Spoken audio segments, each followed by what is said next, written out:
and then we'll do another intro for everybody over in YouTube land.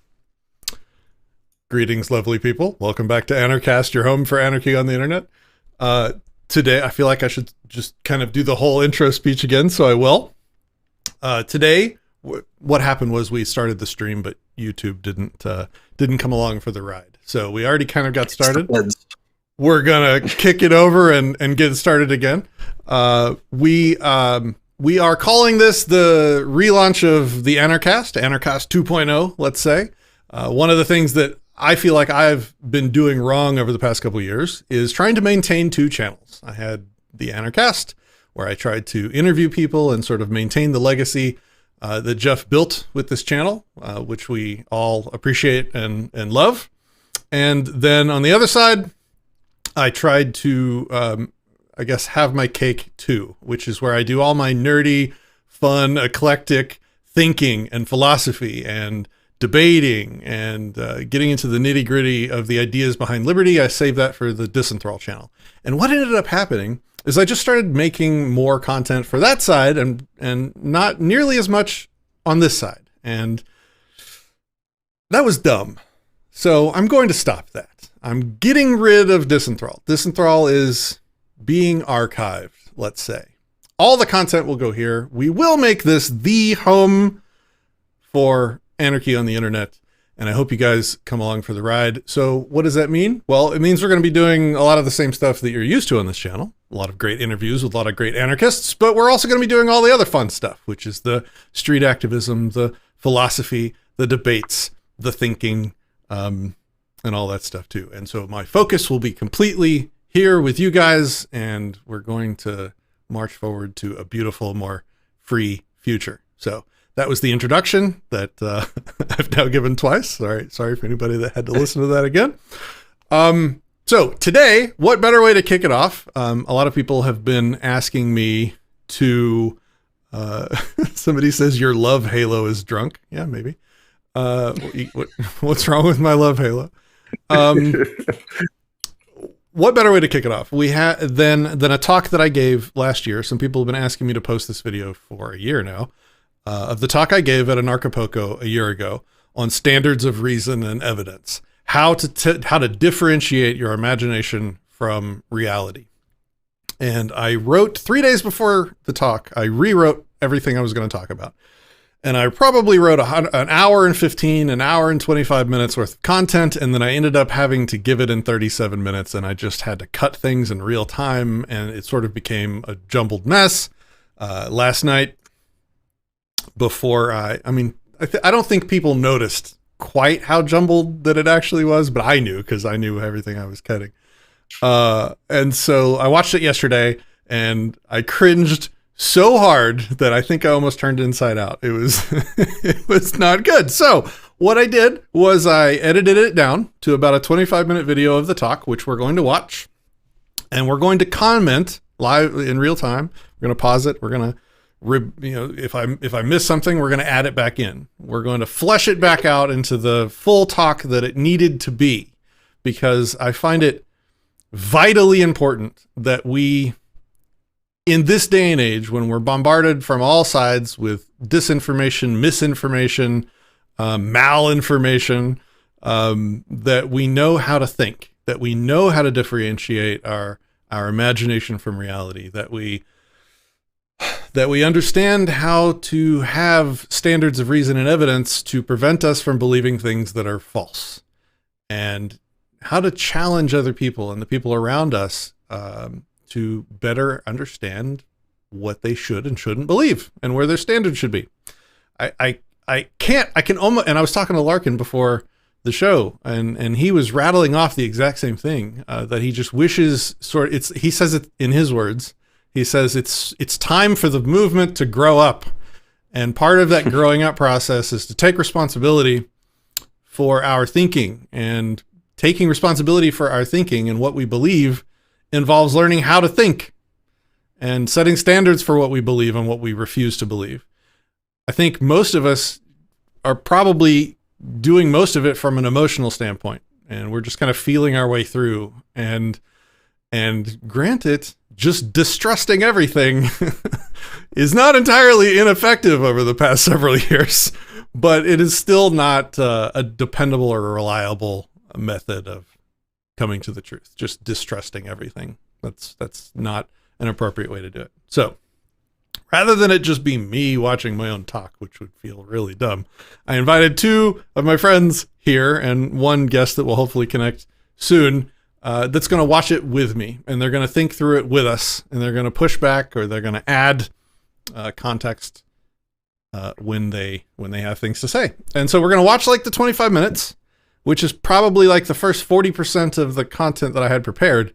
And then we're going to just get rid of the video, and we're going to have a great time going through the rest of the things that I wanted to talk about and the ideas that I think are important for us as anarchists in modern times to know. And hopefully have a really fun, chill time where we learn and we get better at thinking. So Shepard, do you have anything that you would like to say before we get started? Oh, I am so excited about this topic. Thank you so much for doing this show and letting me be involved. This is going to be a fun way to relax and hang out with all these people online who we're friends with and we've seen in person. And if not, we're seeing online. This is just going to be a great evening. Excellent. Christian, do you have anything? Well, people don't know who you guys are. Maybe they don't. Shepard, who are you and what do you do? Where can people find your stuff? I do a little bit of video content, and I've been a voluntarist now for about 15 years, and written a couple books and such. But mainly, I just love being involved in the conversations and learning more about, well, tonight, critical thinking and voluntarism in general, and how to shape my worldview. So yeah, Shepard Thinks is my channel. Shepard Thinks. Everybody go check him out. Give him a sub. Christian, what about you? Yeah, I'm sure people have seen me around a little bit, but it's been a while. So I work with the Anarchast team to help produce content, hop on streams, sometimes do a video myself. I'm an anti-subjectivist, which if you want to learn more about that, you can go to antisubjectivism.com, where me and this gentleman over here co-wrote what I think is an excellent piece of work. And which is just really, it's a fancy way of saying I'm an anarchist who really stresses the primacy of consent and ethical interactions. Consent! It all comes back to consent. All right, cool. So let's get started. I'm just going to kick this thing off. For the people that wanted to see the talk, you're going to be able to see it now. Yeah, let's just do it. Let me get this going here. That's not the right button. That is the right button. Here we go. Good old Ernie. Patrick Smith. Now, I know Patrick Smith from Anarchast, and he's, a coder, programming, doing all kinds of geek stuff and everything. Now, what he wants to talk about today is going to be, things that we need to know, going into the future. I want to read this little paragraph for you, and you kind of get the idea.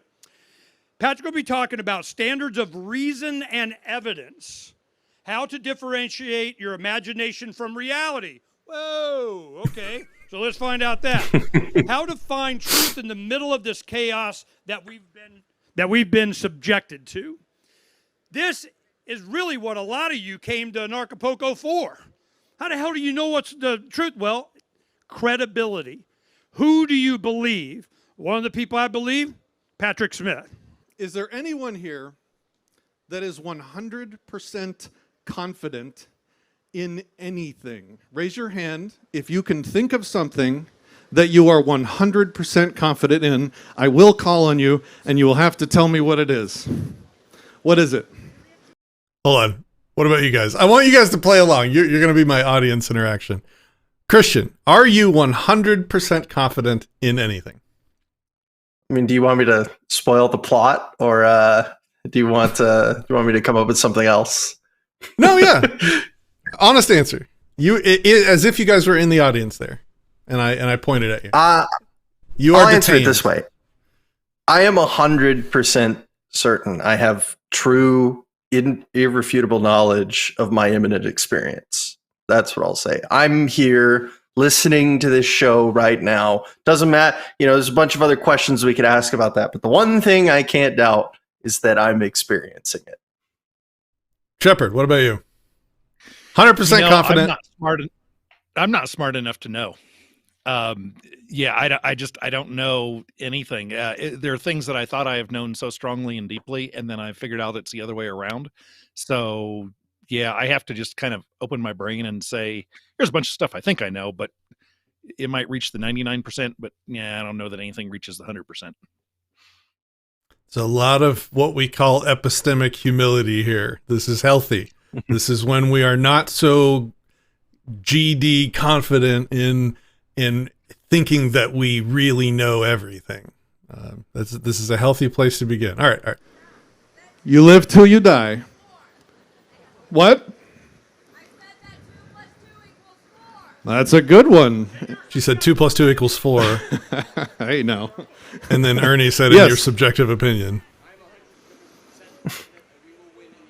He says he is 100% confident that we will win in the end. Ooh, I want that to be true. I want that to be true. There's a book called Freud and Jung on Religion by a guy named Michael Palmer that compares Sigmund Freud's assertion that religion is an obsessional, neurotic, psychological illness fueled by sexual repression with Carl Jung's counter-assertion that it is in fact the absence of religion, not its presence, which leads to neurosis. What do you think about that? Yeah, you. What do you think about that? Guy in the hat and the glasses. What do you think? Yeah? On which one? Which side? The second one? Okay, nice. Christian, do you agree? I would, I think I'm inclined to agree with the first, but yeah, we'll say that. Shepard? Pass. Too deep for me. All right. Too deep. What I found also interesting in that book was that Freud wrote a letter to Jung where he expressed his fear of the numbers 61 and 62. He described it as uncanny that one day he was assigned the phone number that ended in 62. Then one day he checked into a hotel and he was given room number 31, which is half of 62. He wrote that he had become convinced that he would die between the ages of 61 and 62. Well, guess when Freud died? Who wants to guess? That's right, he died when he was 83. Okay, so the point that I think I completely failed to convey to the audience, which, well, very intelligent people can believe very stupid things. So the idea was to contrast some of their professional work in the areas that Jung expressed himself in Michael Palmer in these ideas that I presented in that first paragraph. Which, you know, if you ask me what I thought about his evaluation, I would probably say something like, I don't know. I would really have to think about it for a while because that's some really high level complex stuff in the field of study that he's involved in. And I don't know is one of the most admirable answers that anybody could give. And I was hoping to get one out of the audience. I was hoping somebody would be like, I don't know. I would have applauded. That would have been a great answer. I love people that have the humility to answer when just, I don't know. I would have to learn and think about it first. Like when Shepard just said pass. Yeah, that's good. It's okay to not have an opinion. It's okay to not have a belief. It's okay to not know something about everything. So the idea was to contrast that with this other really dumb thing that these really smart people believed. Because the talk is going to be about why we believe the things that we believe and why even very smart people can believe very dumb things. Do you have anything you guys wanted to say on that before I hit play? This is going to be like a defense against the dark arts edition of Anarchast Disenthrall. When I made this logo for my Disenthrall channel, which is where we talk a lot about philosophy and thinking and epistemology and ontology and all these really deep topics, That right there, those 2 words, is my mission statement in life. I want to lead tell yourself. people, convince people to lead themselves. And so I was laying in bed at night, and I knew that this is what I needed to talk about. If you're going to drive a car on your own for the first time, are you just going to jump behind the wheel and turn it on and hit the gas? Everyone's telling you, lead yourself, think for yourself, especially in liberty circles. But nobody in public school was ever taught the 3 forms of inference, were they? Of course not. You might think, you might be able to think and discern if you know the rules of reason, if you have standards of reason and evidence for the things that you believe, if each and every one of you have actually thought about what it takes for you to move something from something that's imaginary that maybe you're suspicious of over into the category of I believe, and even further over into the category of I know. What are your actual standards for each of these thresholds? Very intelligent people believe very stupid things. Let's talk about why. I had something I wanted to add to that, but I can't remember what it was. Do you guys have anything? Give me a second to think. No, that's all right. Yeah. Go ahead. What? I was going to say, no, I don't. You're right on. I mean, you said it. No one holds bad beliefs on purpose. This should give us empathy for people that are wrong. If you thought something was a bad idea, you wouldn't hold it, right? So let's brainstorm some reasons. Help me out here. Why people hold false beliefs. Raise your hand if you have an idea. Just shout it out. Fear. Lack of information. You guys, you're writing my talk for me. What is it? Programming, yes. What is it? Meaning crisis. Peer pressure. Oh my God, you guys know. Why do you know? Yes. It suits them. It's normal. Yeah. You guys know these answers because you've lived it these past 3 years and more. So here's some ideas I want to talk about, and you guys already nailed a couple of them. People can be summed up as very complicated pattern recognition machines with human bodies bolted on for life support and emotions bolted on for motivation. Patterns that we see, especially clear ones, feel very important. When we perceive a pattern, we naturally, inherently use it to make predictions about the future and alter our choices and behaviors accordingly. This might be the most controversial thing I say at this event, but I'm going to say it anyway. Patterns are not real. Constellations are not real. Lines in the sand are not real. It is our wicked, complex mind's capacity to look at data and draw a picture in it that brings it together and allows us to make sense of it. We can look at clouds and see animals and shapes and love. We can look at carved bones thrown on the ground and predict future because there was a temporal association between the shape of the bones as they landed and what we saw happen after we did it last time. We can pick arbitrary stars, decide that they are an animal of some kind, and associate that with some event or behavior and try and make predictions on that. It is natural for our minds to do that. They are so good at it. Our brains do that whether we like it or not. That's who we are as a species. It's one of our greatest superpowers, but it's also very dangerous because we see patterns everywhere that have no meaning. We give them meaning when we shouldn't. Okay, I have to belabor this point more, but first I have to introduce the Larkin Rose. What's up, man? How are you? Howdy, I'm doing good. When I heard about this show, I couldn't not be on.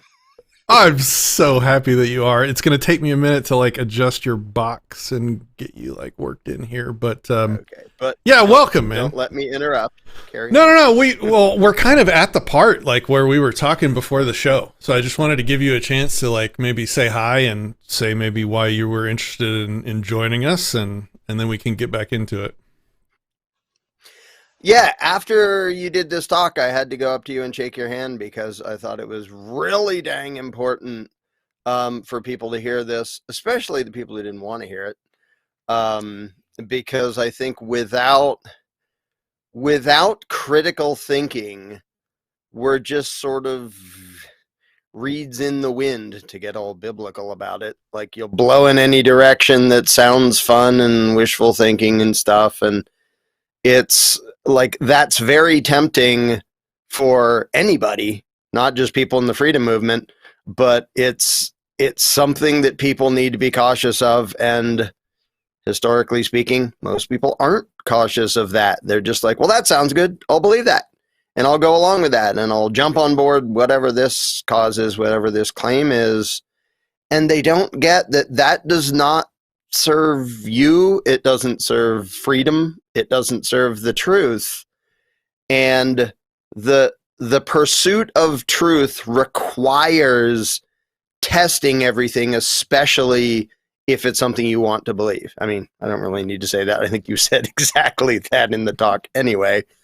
But when I heard you were going to do this, I was like, yeah, could I jump on too? Because it's so important for people to hear this, especially the people they don't want to. So carry on.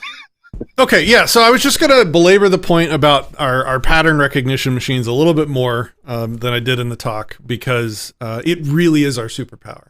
And it really is important to understand just how much of an awesome thing and a risk it is at the same time. We will see all kinds of patterns that don't exist. And if somebody is really good and adept, they can feed us patterns that don't exist to alter our decisions and alter our behavior. This is propaganda, by the way, is taking advantage of the human mind's capacity to see patterns and change their decision making because of it. And I just really wanted to shine a bright ass spotlight on this capacity that humans have to recognize patterns. And then I want people to say, okay, patterns aren't there. They are things that my brain is putting together and presenting to me. Now, that doesn't mean that patterns are meaningless. There's a lot of really important patterns that we need to track and stay on top of. But we also need to have a way to differentiate our imagination and what we imagine the patterns to be and mean from reality. And that's the point of the talk in a nutshell. You get, Shepard, do you have anything you wanted to add, or should I hit play?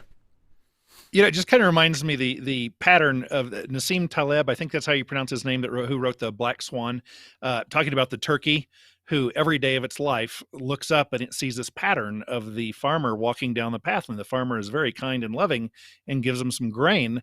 And so day after day after day, he sees this pattern and he comes to really appreciate the farmer. And then on November 23rd, the turkey has a black swan event, and the pattern is uninterrupted. And it is not the best predictive thing to say, just because something has happened a number of times and I see a pattern, it's therefore always going to happen. It reminded me of that story. Yeah. Christian, you have anything? Yeah, I think there's just one way to even, I could see someone hearing this and being like, man, I'm pattern proof. That's why I'm an anarchist, right? I didn't fall into the patterns. But just to, again, really sell the point. Visual patterns are something that are super ingrained into us. This is not just cognitive. Has everybody seen the meme of the piece of toast that looks like a dog's face with the burn in it? Or maybe the Cheeto that looked like Jesus that got sold on eBay for however much money? They obviously are not a dog or Jesus or the face you see in the clouds or on the surface of the moon or anything like that. But we, again, just to really sell the point, even apart from like cognitive ideas and whatnot, our vision is so tied to pattern recognition that we will all of the time see things that are just not simply there. So don't think for any reason that you might be immune to this, because it's all the way down into your DNA. How can I crack this from an angle that maybe will bring it home. Okay, so let's say that we see a pattern where the government wants more power, and so it tends to false flag kickoff events that will upset people and have them proclaim that they need government to come in and save them from future events like that. And so every single time something bad happens, they say, "Oh, I see the pattern. The government did this bad thing to get more power." That is irrational. Is it true that the government does that sometimes? Absolutely.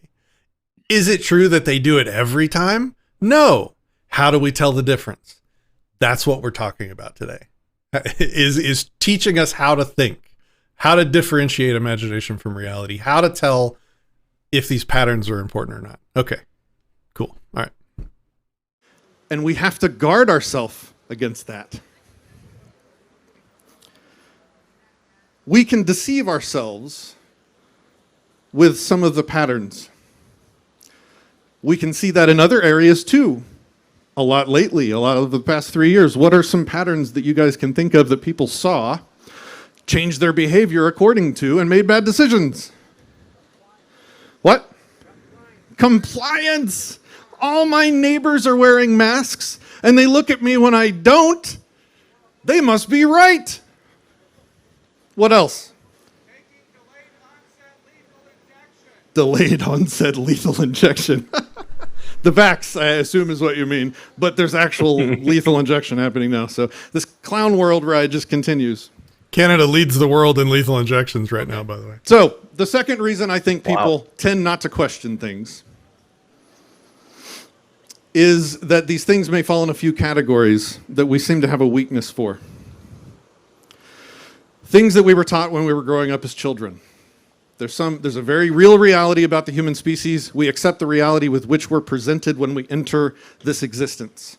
We don't question the things that just are when we get here or when we're taught by our parents. There are long time beliefs, things that we've believed for a long time. That's why parenting is still, and I will defend this position, the most powerful form of activism, because you are creating a new person and their entire world as a parent. And that's why I put time into trying to help people parent more peacefully, because that's how we really change the world. But I digress.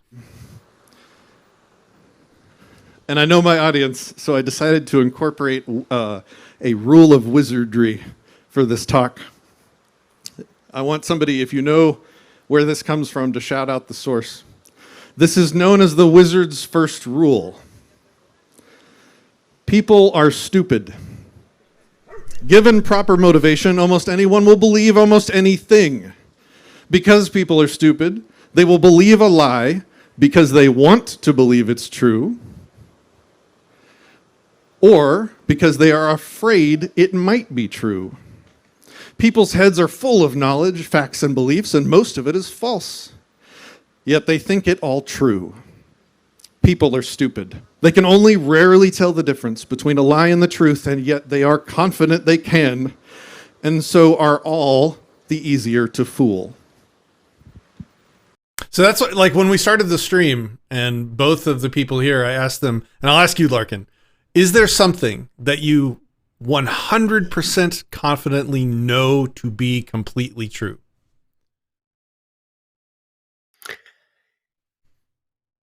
Yeah, but it depends what can be the something. Like 2 + 2 is 4, but that's not like a outside of myself fact about some physical thing. I would say I am completely sure there is not a giraffe in this room right now, for example.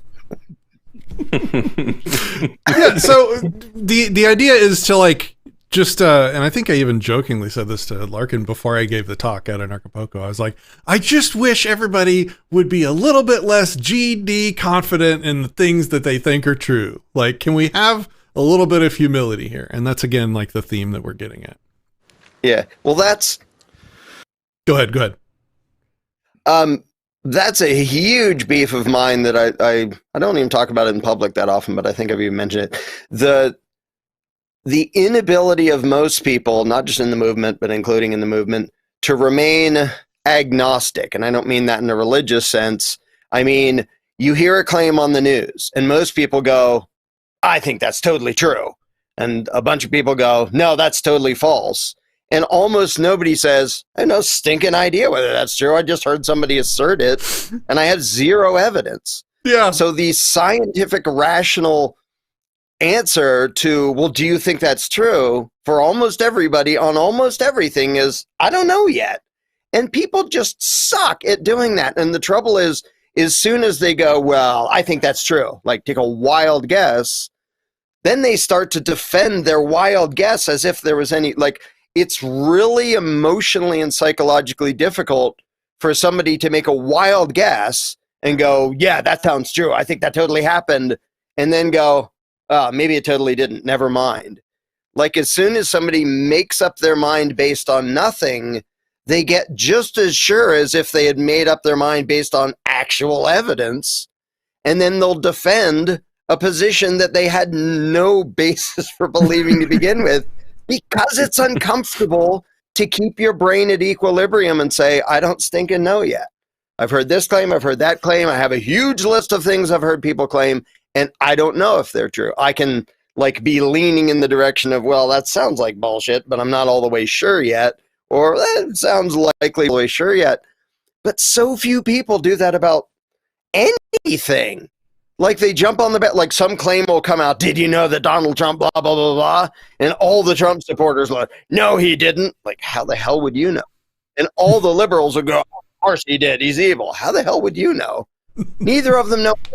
Neither of them have the intellectual honesty to say, I don't think I know if that's true, because they're driven by wishful thinking and an internal agenda. I wish people would take away this concept that I try and hold myself to, which is where I try and take ideas and detach them from myself and from my ego. And I try and picture like holding the idea in the palm of my hand and looking at it and turning it over and pushing buttons and, you know, playing with it like a Rubik's Cube, not making it part of myself and wrapping my ego up into belief around the thing. And if you can talk to another person and like hand them an idea, and you can take an idea from another person and put it in your hand and rotate it around with your ego sort of completely out of the picture, wow, you will learn a lot more true things and learn and unlearn a lot of false things like that. I really want to just like, go ahead. If I can quick throw this in just to embarrass Patrick as much as possible, he is one of the very few people that I really enjoy disagreeing with. Because most people, if I disagree with them, they get emotional and defensive. Stupid there, I made him hide. Patrick understands logic and reason, so if we have a different view, we trade logic and reason, and that's fun. Because it isn't, well, I'm emotionally attached to this belief and you're emotionally attached to that belief, so we'll both have tantrums at each other. Like, that's not fun. That's not a pursuit of the truth. That's just two stupid beliefs crashing into each other. And it's so, sadly, it's so rare to find somebody that I can have a disagreement with, but we both remain logic and evidence-based to the point that those discussions are fun when we disagree. And that's sadly a rarity. So I appreciate that. You know why it's fun? You know why it's fun? It's because, look, like if you engage with somebody that disagrees with you, they are paying you the respect and kindness and ambivalence of challenging your beliefs from outside your own head. And if they end up being right and you end up being wrong, they have helped you in one of the greatest ways imaginable, which is teach you something you didn't know or unlearn something you thought you knew. What bigger favor can a person do for you than to help you in that way? Like when I engage with Shepard and Christian and Larkin, and it's on something we disagree on, I get excited when I find out I disagree with something with my friends, because wow, they might help me become a more truth aligned person. Is that a fair way to say it? I don't know. Like, yeah. My brother Sean, who's 4 years older than me and one of the smartest people I know, and we constantly have debates and discussions about all sorts of stuff. He loves to say, my favorite thing is to be wrong. because that's the only time you learn anything, is when you find out, hey, my view of something was either incorrect or incomplete. And he's one of the most like objective thinkers I know, where if something shows him to be wrong, he changes his mind instead of like, well, I'm emotionally attached to whatever I believed 5 minutes ago, so I'm going to like cling to that even if there's no reason to, and like resist basic evidence and logic that shows me wrong. So he's better at that than anybody I know. But yes, it's a very worthy goal to be way more eager to know what is true than to convince everybody else that whatever you already thought is what's true. You said something when I was chatting with you before this video earlier today that I wish you would mention again. It was about how you've been in the anarchist movement, whatever the hell that means, for long enough to kind of have a good impression of its pulse. And you mentioned kind of how people came to anarchy, and there's kind of a couple different categories. Could you go over those? I think that's useful. Can you? Yeah, it was so say like a little bit more about. Yeah, sure. Brings Yeah. a couple. We talked about a lot of things. Yeah. So one of it was how some people become anarchists because they want to be against the mainstream, and that's Okay. Yeah, now I know what you were referencing.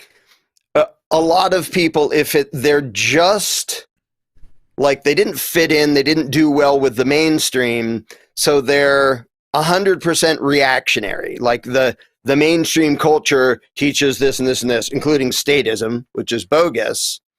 And so their behaviors and their belief system entirely revolves around, you're not the boss of me, which is totally true.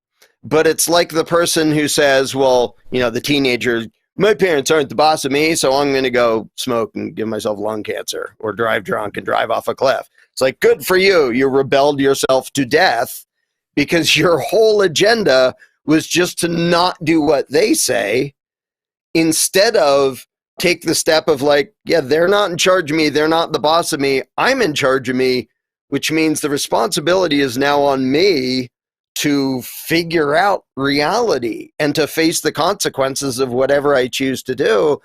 And I think a lot of people in the movement haven't made that second step. They're still so focused on, you're not the boss of me, that they haven't become the boss of themselves. They're not even in control of their own brains or their own actions. They're still in reactionary mode, that I'm going to do whatever they told me not to. Okay, but that isn't you running your own life. That isn't your brain and your conscience running things. That's just, you're still having a rebellious tantrum. You haven't gotten around to like growing up, which is why my talk in Anarchapulco is literally titled When Humanity Grows Up, because some people in the movement still need to do that too. Yeah, that's good. All right, so the last thing before I play again, and I think we're coming up on halfway done with the video, but was that I was going to announce the source of the wizard's first rule, but somebody in chat, just makes me so happy. They recognized where it was from. It's from a book series by a guy named Terry Goodkind, who passed away several years ago. He wrote, it's a fantasy novel series called Wizard's First Rule. It's called the Sword of Truth series. I would highly recommend it to anyone that enjoys fantasy novels. When I read this when I was a teenager, long before I even heard what libertarian was, or libertarianism was, or the ideas of liberty. And this fantasy series has a lot of liberty principles baked into it. And he's got a series of wizard's rules. And I quote this one that you just heard in the video.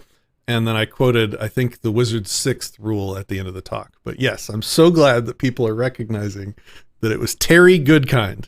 It's called the Sword of Truth series. Highly recommend. All right, clicking play. Another thing in this category is that there's a level of ignorance, for various reasons, that goes beyond I don't know to I won't know, I refuse to know. These are the biases, the indoctrination. You guys called most of this out already. Superstitions and beliefs that get woven into closely held relationships. If you have a relationship with someone, let's say, this is not meant to be insulting, I'm just picking things arbitrarily to make the point. If you have a relationship with somebody that's based on going to church, or a relationship with somebody that's based on yoga, deeply important to yoga, I don't know, I'm just picking things. And you know that if you challenge that belief, you would lose that relationship. People will be less likely to challenge that belief because they have important relationships tied to it. This goes for statism and family, questioning the military, questioning the medical establishment, wearing masks, getting vaccinations. Boy, how many people, serious question, disgusting question. How many people lost familial relationships over the past 3 years over some of these things? Oh my God. That hurts. That hurts.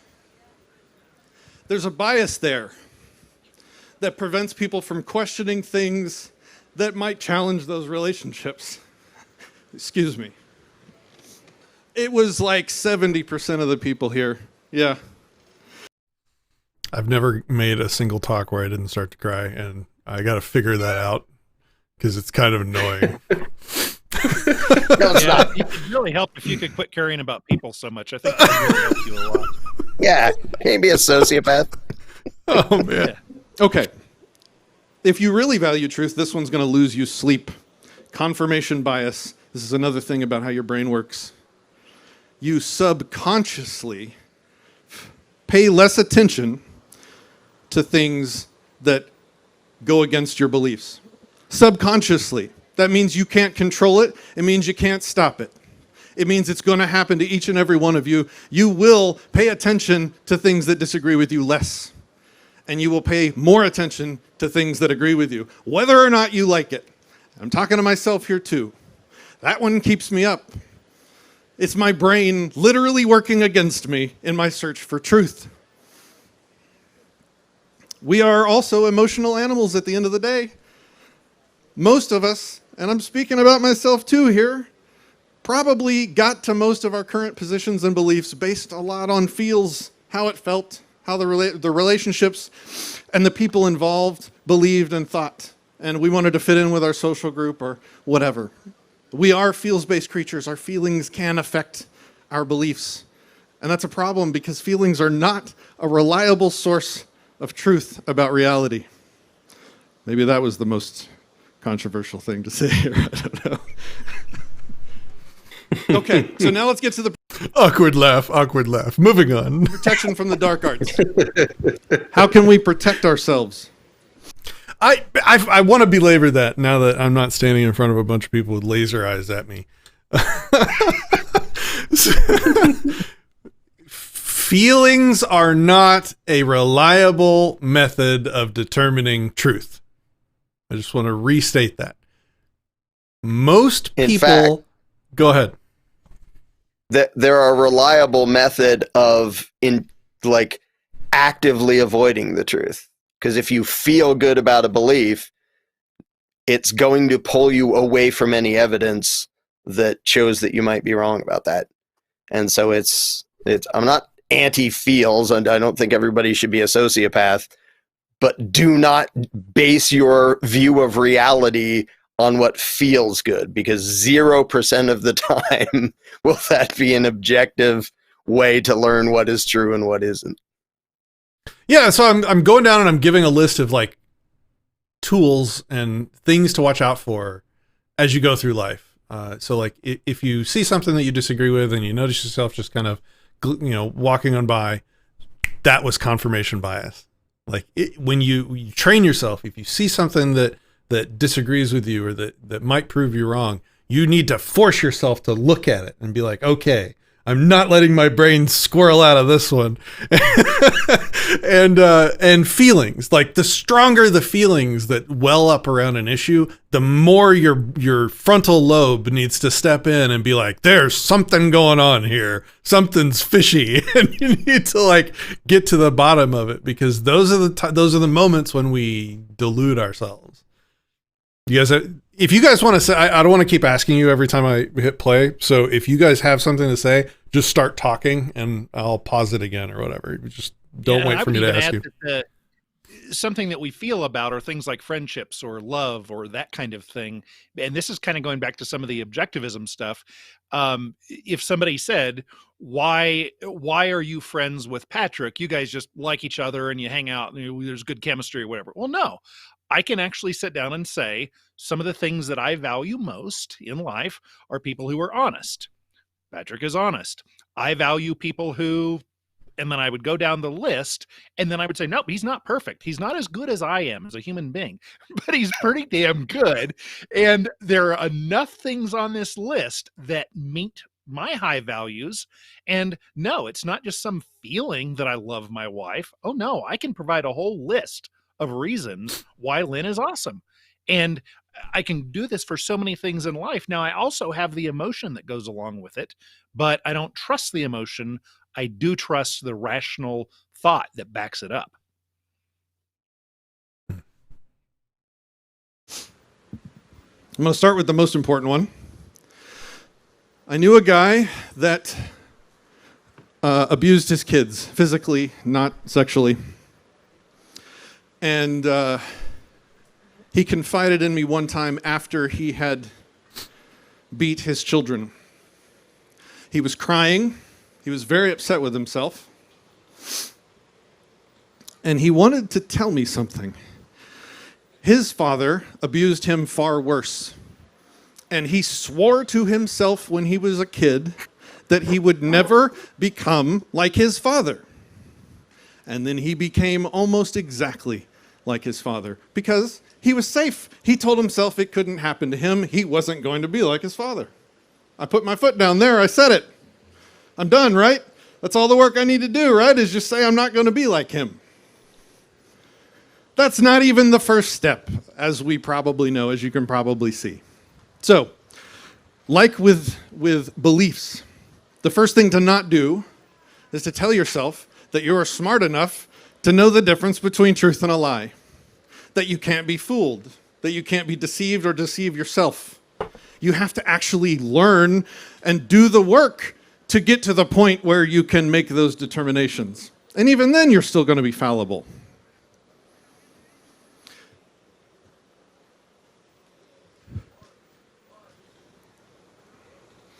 I think Okay, danger if I zone. can, Yeah. Just start talking. I'll always if I pause can it. barge in. One thing that, again, I see a lot of this in the movement, but it's certainly not restricted to the movement.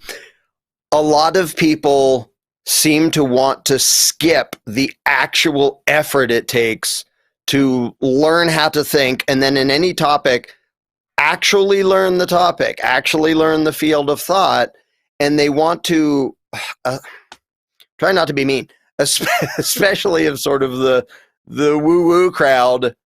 They want to jump to enlightenment without even starting with the basics of like, I understand how the universe works. Like, do you understand basic geometry? No. Basic physics? No. Math? No. It takes effort. We're not born instinctively understanding all these things. There's very few, especially human beings. Like, our instincts are pathetic compared to almost any other species. Like a baby horse is walking around 2 seconds later. We have to learn that crap. And for people to want the shortcut to wisdom, there isn't one. You have to build it from step one. You have to think and build your ability to think. And all the people who think that, well, if you do a shroom trip, you can skip all the way there. No, you stinking can't. Well, if I just feel like I was told by the universe, you weren't. You still don't understand the in-betweens. And the lack of humility in a lot of people who want to jump all the way to, now I'm a master of I understand the universe. And if you check, they don't understand anything that took any time and effort to learn. It's amazing, and it's frustrating, and it's depressing. Like, imagine comparing that to a mechanic, and you take your car to the mechanic. Yeah, something's wrong. It's making a weird noise. I don't know what the problem is. So I assume you've been a mechanic for a while and like learned how cars work. Oh no, I just go by feel. I became a mechanic yesterday, but like I feel like my eyes have been opened to like, bye, I'm going somewhere else. because you can't know how an engine works by feels. Like, there are some things that your feelings matter for. Physical objective reality is not one of them. It takes time and effort, and the people who are actually well-versed, it took stinking time to get there. And people who want to skip that and just well, I just instinctively know things. Like, and they'll even point to like Ted or something who did sure in his brain like alternating current and stuff, but he did that after learning a whole bunch of stuff by rigorously studying it. And the people who think you can just skip that, anyway, I'll shut up. It reminds me of like Jordan Peterson. He's like, yeah, you know exactly how the world needs to work, but have you cleaned your room? Like, it's just one of these, like, okay, yeah, you know everything about these hyper advanced topics, but also, do you know how to put your socks on the right feet or whatever? Well, that was a bad example. Yeah. All right. Good stuff. These are red flags. A red flag for believing false things is being really smart. The smarter you are, the better you are at rationalizing bullshit. You can convince yourself quite adeptly of anything if you're smart enough. So the smarter you are, kind of the more terrified you should be that you have deluded yourself. The better at winning debates with people you are, the more in danger of believing false things you are on any position. Some people are really good at argument and discussion and talking, and they can win a debate with anyone on anything, whether or not they're right. If you're better at convincing other people, this one is a powerful danger, because when you convince another person of your beliefs, it's a powerful internal reinforcer of your own belief. Wow, look, I convinced somebody else. I must really be right. Wow, look, I convinced 10 people. Wow, look, I'm on a stage at Anarchast, and I'm convincing an audience of people, hopefully. Man, I must really be right. Gotta watch out for that one. I would like to hear Larkin's impression of that as I hate to use the term thought leader because he probably cringes as much as I would if somebody called me that. He's an influencer. Come on.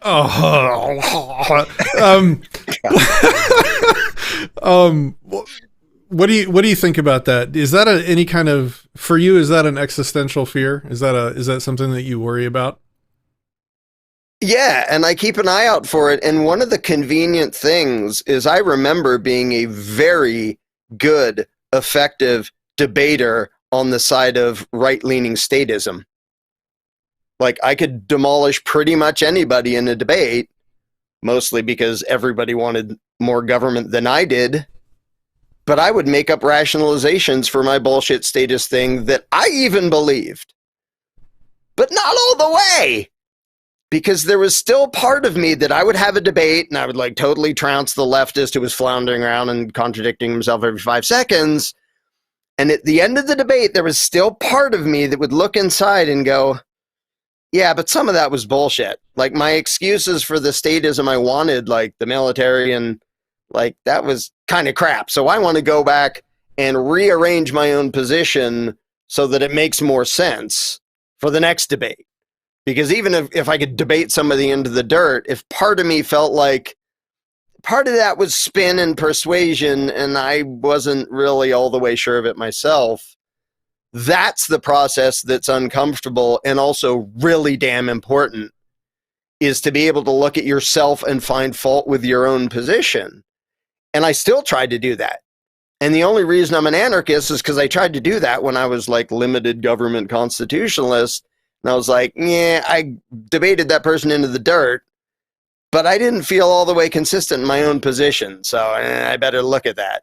And it took me forever. Like, I'm not saying I was perfect and immediately straightened it. It took years for me to notice the bleeding obvious hypocrisy in my own position. But making yourself do that process about everything, it's uncomfortable and it's not fun. And that's why most people don't like to do it. They like to well, here's what I believe. I want to be around people who tell me I'm right about that. and not people who challenge me, and not people who make me have to like justify what I'm saying or prove it. But I actually think that debating ideas with people who disagree is really important, because it makes you, if you're not like basically training your bullshit skills, like you're actually trying to be consistent and rational, going up against other people is the best way to do it, because if they find fault with something you said, you have to back up and either sort it out so that you change your position so there isn't a flaw in your reasoning, or figure out why, okay, their argument was wrong and here's why. So you either fine-tune your argument to make it more true, or you change your argument to make it true. But if you don't go out of your way to face people who disagree, there's no challenge to it. You can believe whatever random garbage you want and then avoid anybody who tells you you're wrong. That's not how you get to the truth. That's how you believe a lot of false things. Have you ever had somebody prove something to you, and you're thinking you thought you were right, and then they prove something to you, and you're persuaded, and then you hold that belief for a long time, and then you get lazy and lose it and start arguing the other side again?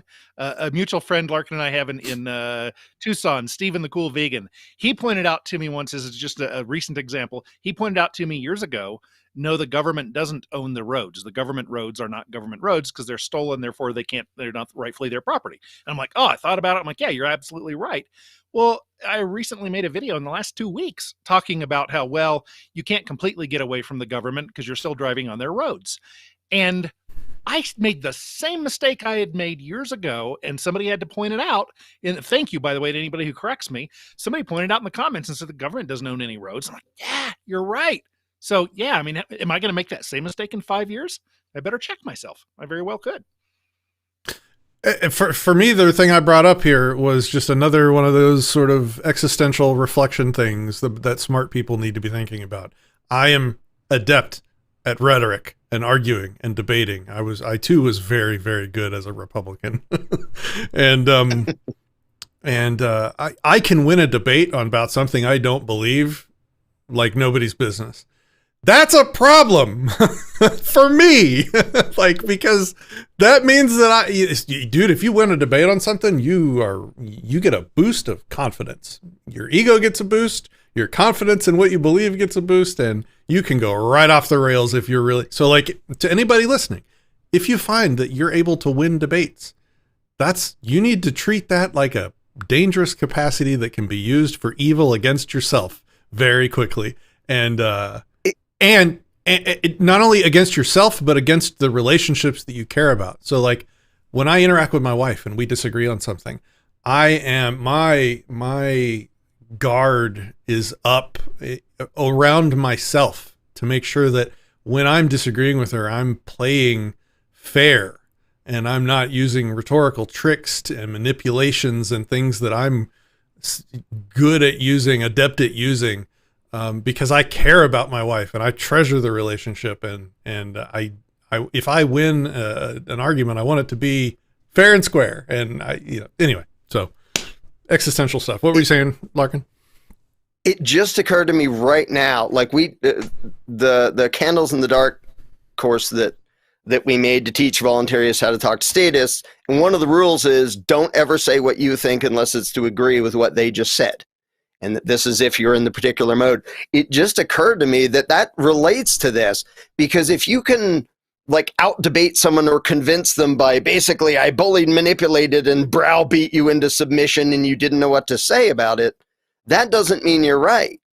If only by asking them to be clear about what they believe, you can crash them into a wall, that necessarily means that like you basically made them find fault with their own position, which I can't really imagine how you could do that in a way that's like anti-truth and manipulative and mean. Like people can absolutely do, monologues where they're spinning crap and it sounds convincing and they can persuade people of bullshit. But it's really hard to do that when all you're doing is asking the other person what they think. Now that doesn't work in every topic and stuff, obviously. But just the approach of being open to what the person says, not like their opinion is equally valid, but just understand what the hell they're saying and actually respond to that instead of the tricks and manipulations is sort of the way to make sure that while you're arguing for what you actually believe, you're also trying to make sure that what you believe is the truth, not just make sure that it wins the argument. And it's a very different approach when it's like, I'm going to debate and win this debate. Because like you said, a lot of people can do that.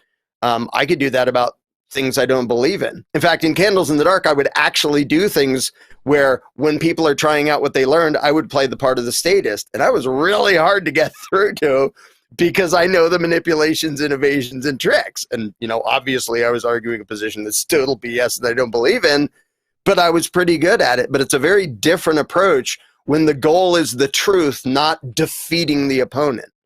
And it's important for people who care about the truth to learn how to do that. Do you remember I did the Taxation is Not Theft, Change My Mind booth at like an Anarchapulco 4 years ago?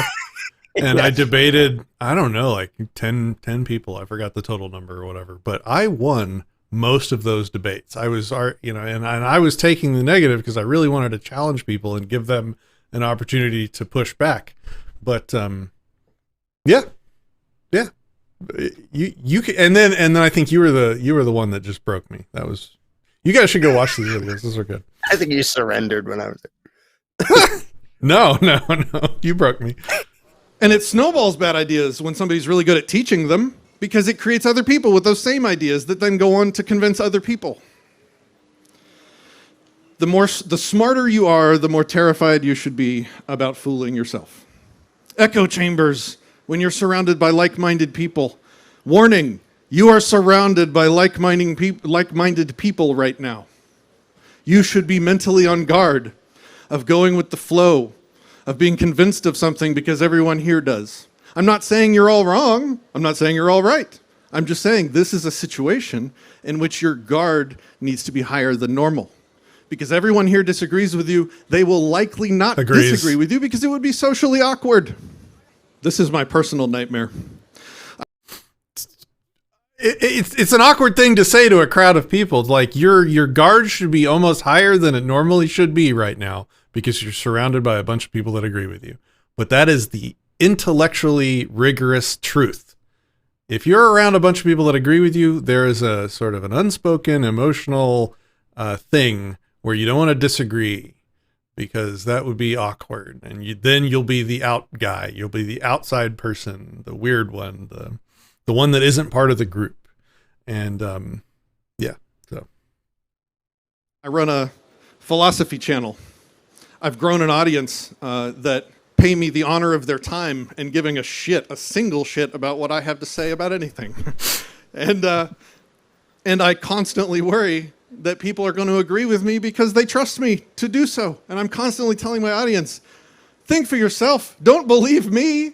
Prove it for yourself. Do your work. Show your work. Don't listen to me because I'm terrified of that one.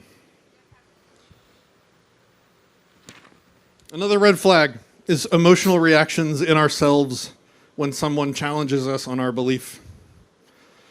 The moment somebody challenges you on your belief and you feel a pang of stress, awkwardness, anger, frustration, that is a sign of a bias that you have internally that could be causing you to not see truth.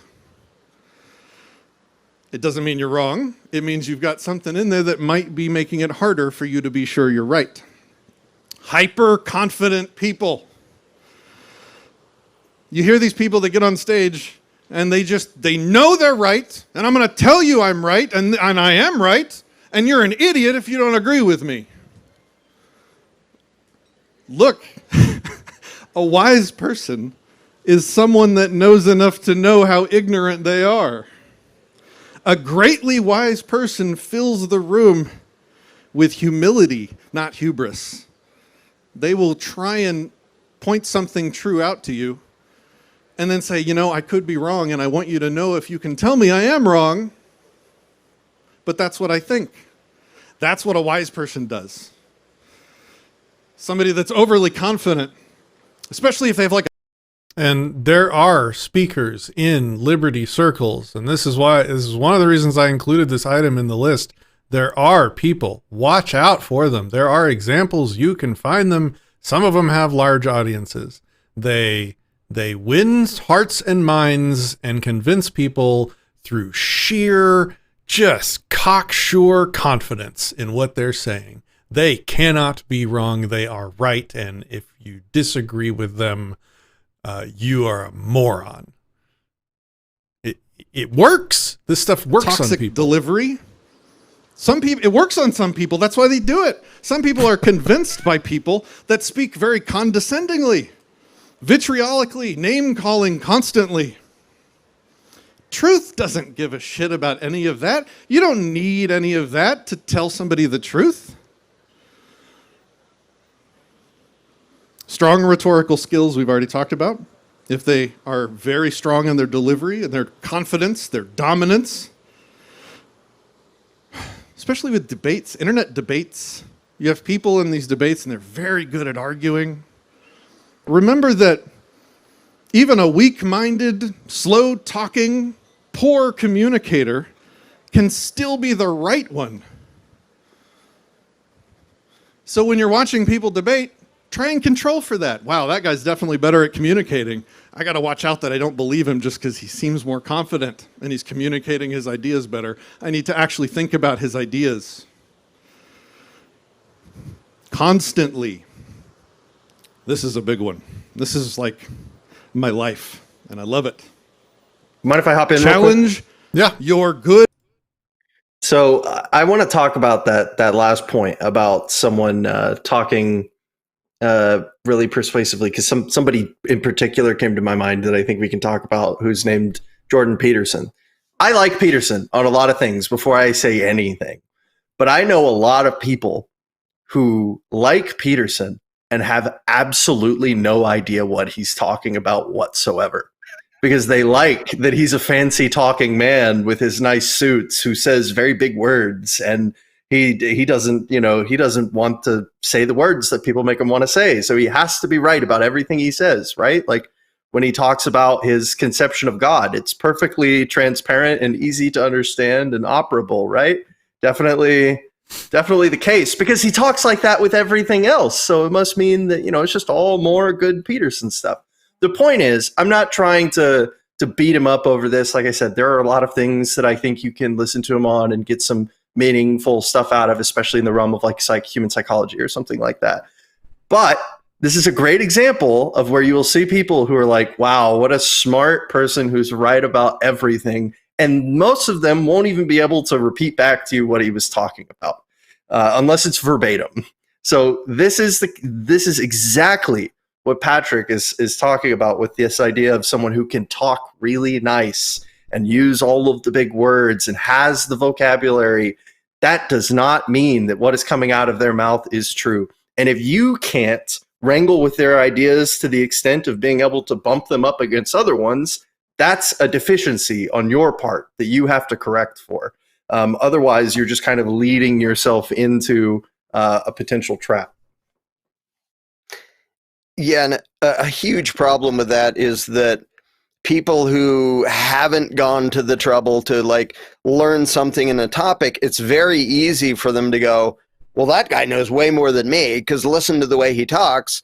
I believe him. There is a massive difference between learning something from somebody to the point that you now understand it and can convey it to somebody else, to just being impressed by somebody to the point where you're like, wow, I guess he's smart enough. I believe him.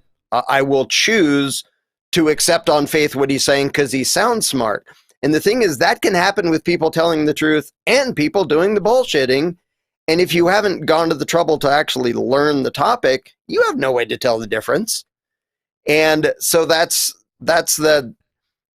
when it's intentional. I talk about teachers and bullshitters. Like a teacher's job, if he's actually trying to teach, is to get the student up to the level where the student understands it as well as the teacher and can explain it to somebody else. The bullshitter's goal is to have you not understand but be so overwhelmed and bullied that you take his word for it because, gosh, he's impressive, because listen to that vocabulary.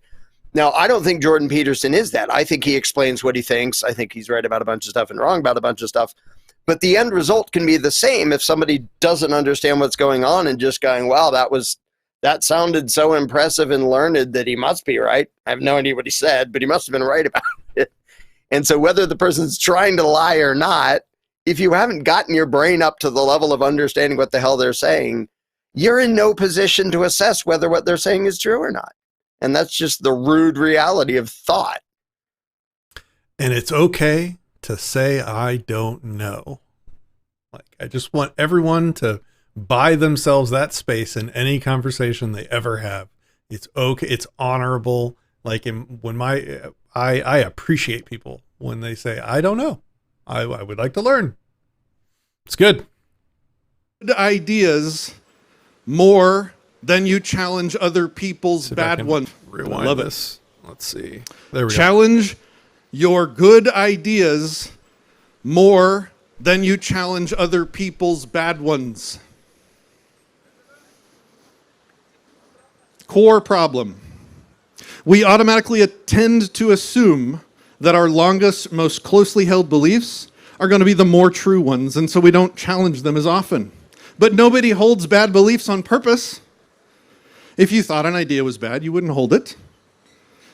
But if all you do is criticize other people's bad ideas, then all you'll ever do is criticize ideas that you do not hold. And for yourself, you create an echo chamber. This can be very uncomfortable. But it's good. I'm trying to embrace people that are willing to challenge your beliefs. Thank them, honor them. They're doing you a favor. If your ideas are good, they will survive or become stronger because of the challenge. And if they're bad, and you give somebody the time to challenge your beliefs, then you're also giving yourself the opportunity to free yourself from those bad beliefs. So honor people that are willing to do that. How much time do I have left? And this is when it all starts going to hell. Let's quickly talk about what is reason. When we talk about irrational. Because he's like, you've got 5 minutes left. And I'm like, no, I've got 7 pages left. Think critically. What does that mean? Reason is the ability to differentiate imagination from reality. That's what it is. We all have imaginations. We can think of stuff in our head. Okay, I actually skipped stuff already because he told me we're out of time. So I'm going to pause it here and include some of the stuff from my notes that I left out. Seek out people that disagree. Don't wait for them to come to you, because disagreements are usually conflict-oriented interactions, and most people are conflict adverse. They don't like it. They're uncomfortable. It messes with their day, and I don't mean go around hounding people that disagree with you. That'll make it worse. I just mean, if you find somebody that shows disagreement, happily engage with them. Wow, you disagree. You think something different. Okay, I am super curious on what led you to that conclusion. Would you mind spending some time just kind of telling me about why you believe X, Y, Z? I want to learn. And I'll buy you a cup of coffee. I'll buy you a steak dinner, and we can have a great chat about why you believe that thing.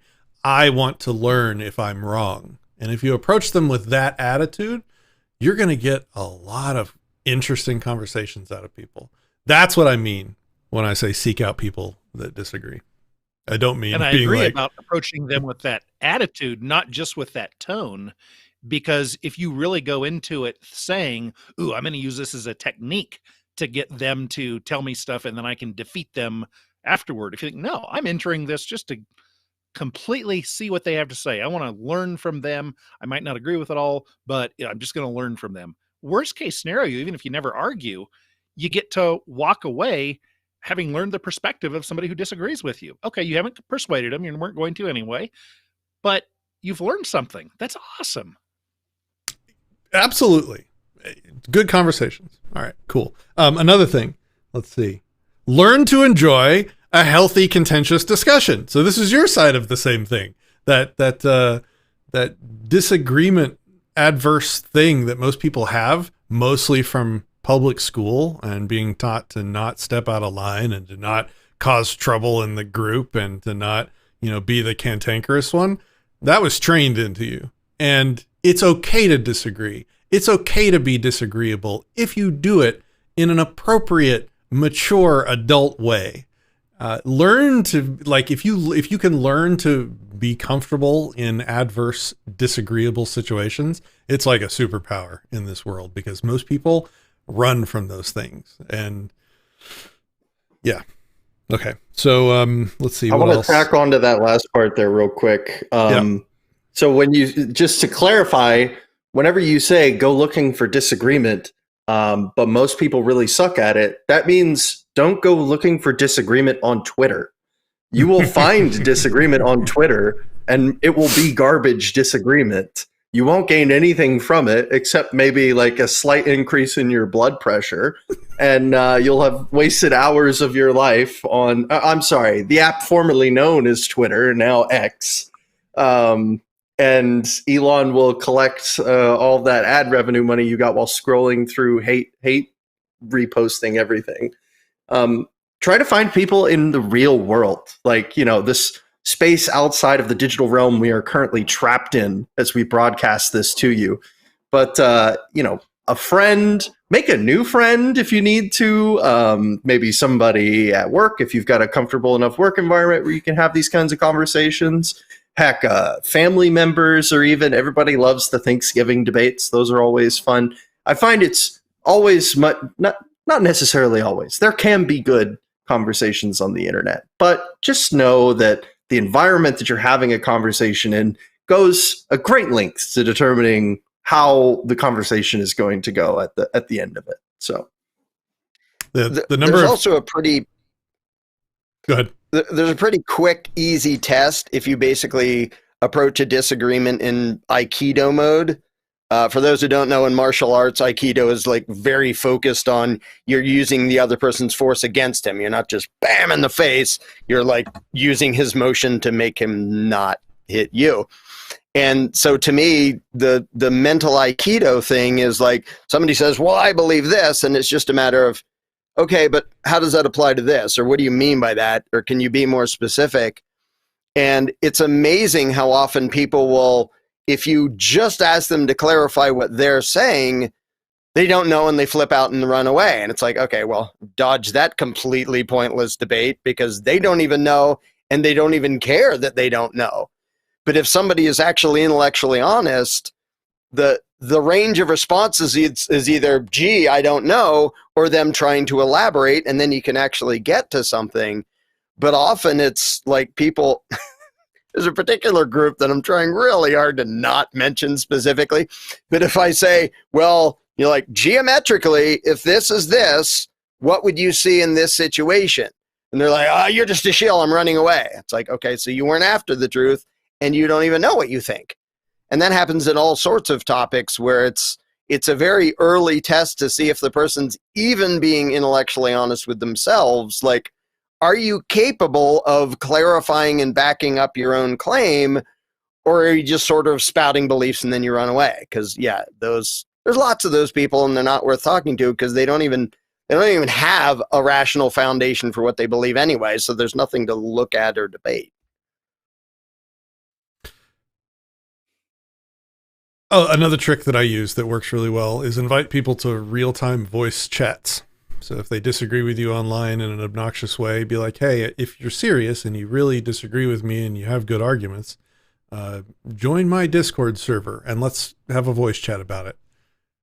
97 times out of 100, you will never hear from that person again. But no, for real, if you disagree with anything or want to have good conversations, definitely join the Anarchast Discord server. You can find a link to join at disenthrall.me/discord. There's a link in the description.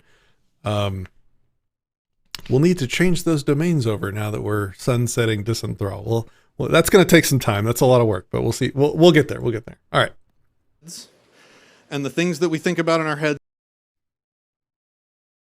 I had two more things. Appreciate people taking the time to convince you of something other than what you believe. I kind of already talked about that.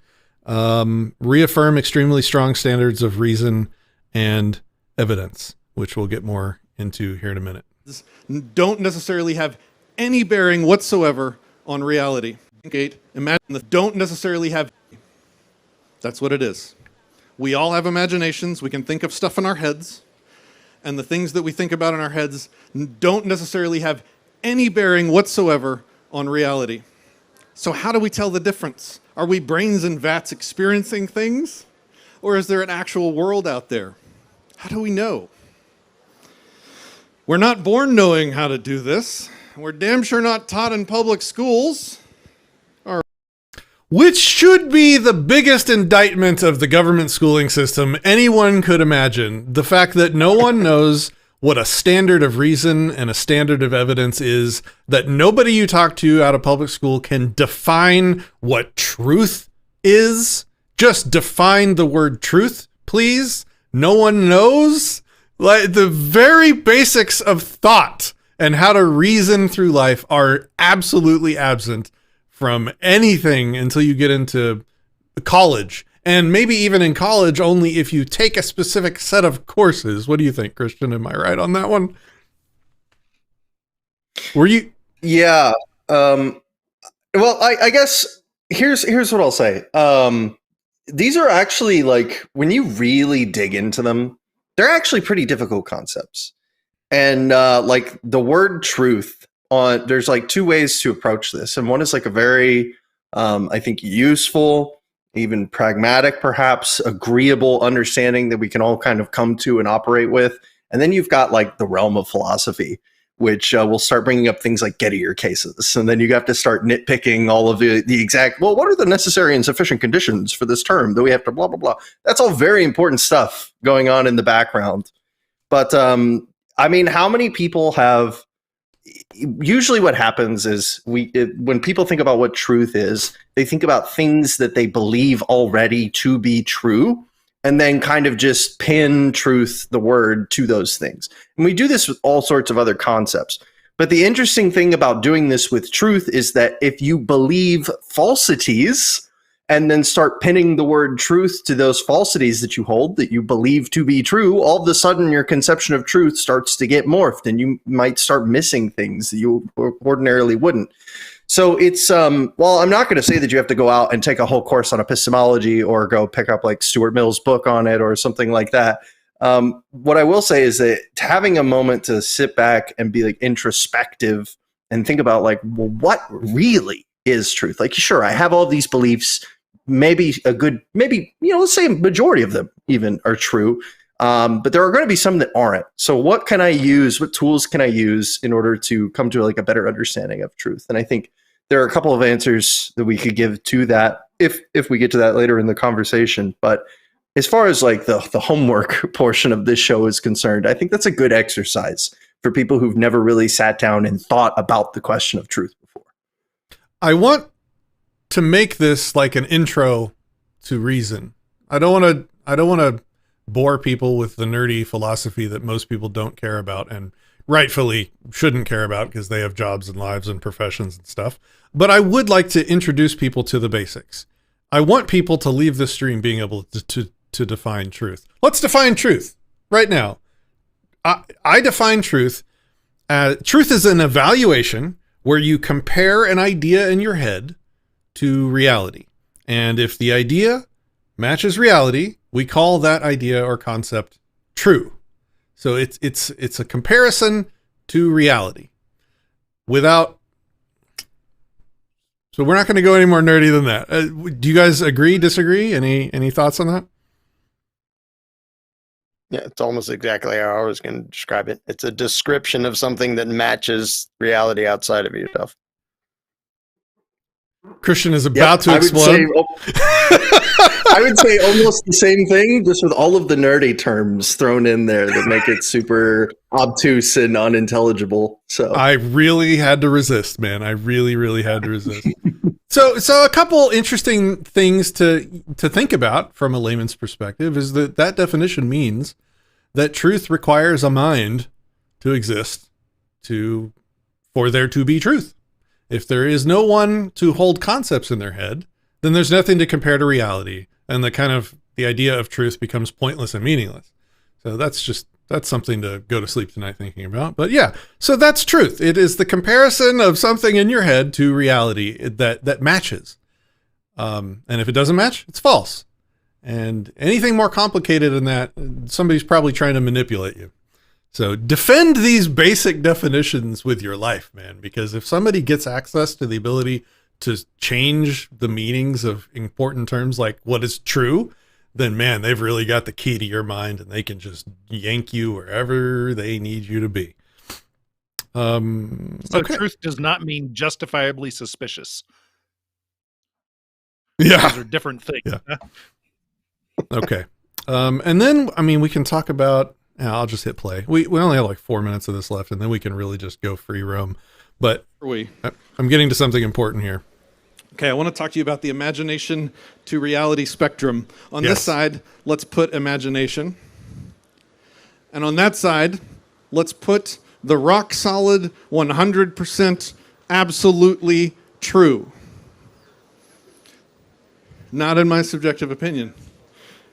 The actual truth. Whether we can know what that is what we're about to talk about. In between imagination and truth, you have, I don't want to say gradients, but there are thresholds. Somewhere in here is probably our gut feelings, our hunches, what we suspect might be the case. Somewhere in here is going to be things that we believe to be true. Probably keep the camera on the guy talking when he's illustrating something. What you believe, and that's fine. Right around in here, you're going to have things that you know to be true. If you know something to be true, you can still think you could be wrong. You could be 99% sure that you know something, and you could still one day learn that you're wrong, and that's fine. It's called fallibilism. We can talk about that later. Over here, we have things that were in people's imaginations that they thought were true. What are some of those? Masks, vaccinations, Epstein killed himself, McAfee killed himself. What is something that's over here, all the way over here? Give me something. 100% true, can't be wrong. Right here. What is it? That's true? You don't know? Okay. The earth is flat. Oh, God, where am I?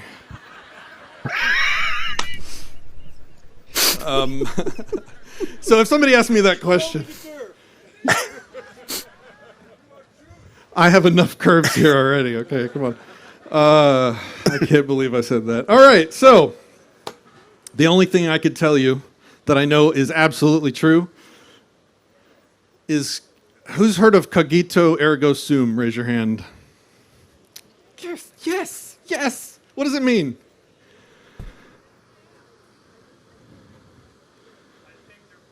Yes, I think, therefore I am. I was so happy You somebody cannot prove that one wrong, because if you're thinking, you are. If you're a thinking, you are a Aaron. That's how we say it in Texas, by the way. That one's true. That's the start of all knowledge over there, by the way, when you get into epistemology. So how do we place ideas on the spectrum? What are your standards? Any thoughts on that, Christian? Because that's a pretty foundational philosophical claim. That's where my epistemology starts. So if anybody has any thoughts, I'd love to take a minute or so to go into it. Yeah, I mean, so I'm not muted, am I? Okay, good. Sorry. This is kind of what, I didn't want to spoil the plot too much, but earlier when I was talking about something I have to be sure of, at least I feel like, which I'll be less coy of now, is of my imminent experience. Is that I'm sitting here, I've got thoughts going through my head, I'm thinking about words and thinking about reason and evidence and whatnot, and whatever comes after that, we'll get to that. But I have to be sure of that at the least. And Descartes, in the Discourse on Method, really was the bedrock for this line of thinking. And also, to be fair, technically, there's an argument from an individual named St. Augustine, who did a similar kind of move just before Descartes did. There's actually some questions as to whether or not Descartes ripped him off. It doesn't really matter. One of them stuck harder than the other, if that's anything to go off of. But Yeah, I mean, this was really it changed the history pretty much of the world. If you think intellectual history has any bearing on actual history, which I like to think it does, the Enlightenment has had, we probably wouldn't be here sitting having these conversations without the Enlightenment, for example. We'd still be in the Dark Ages, pounding rocks and bowing to our kings and whatnot. But this was a really huge shift. This simple idea, I think, therefore I am, that allowed it gives you a rock in this open sea that you can just so easily sink into if you just spend 5 seconds just looking out there and questioning your own beliefs. There's without getting into any particular ideas or philosophies, there are a lot of things you could go out there and read and people you could talk to that could very easily make you question almost everything you thought you knew, almost all of it. Whether or not you are sitting here watching this video right now in some real world is something that could be up for inspection. But what the Cogito does is it gives you that buoy, that lifeline, to where even if someone wanted to take everything else from you, and even if they were right, you would still have this fact of, I think, therefore I am, to keep you afloat. No matter what, they can't take you away from you. And I think there's a lot of power in something like that once you come to understand it. And then, rather than this just being like a story of, let's barely cling on to this one little piece of knowledge that we have, we can actually build out from this as a foundation towards other meaningful truths in a manner that gets us to where we want to be, with a solid epistemological foundation on a fundamental undeniability, or at least not we'll get into this a little bit later, but not a rational deniability. So I think it's really cool to learn about, and this is why I'm weird, but this is why people don't invite me to parties. But I think it's really cool that I can reason my way to first principles. How many times, especially in liberty circles, have you had people say, reason from first principles to liberty? And how many times have you actually heard somebody do it? I would bet you almost zero.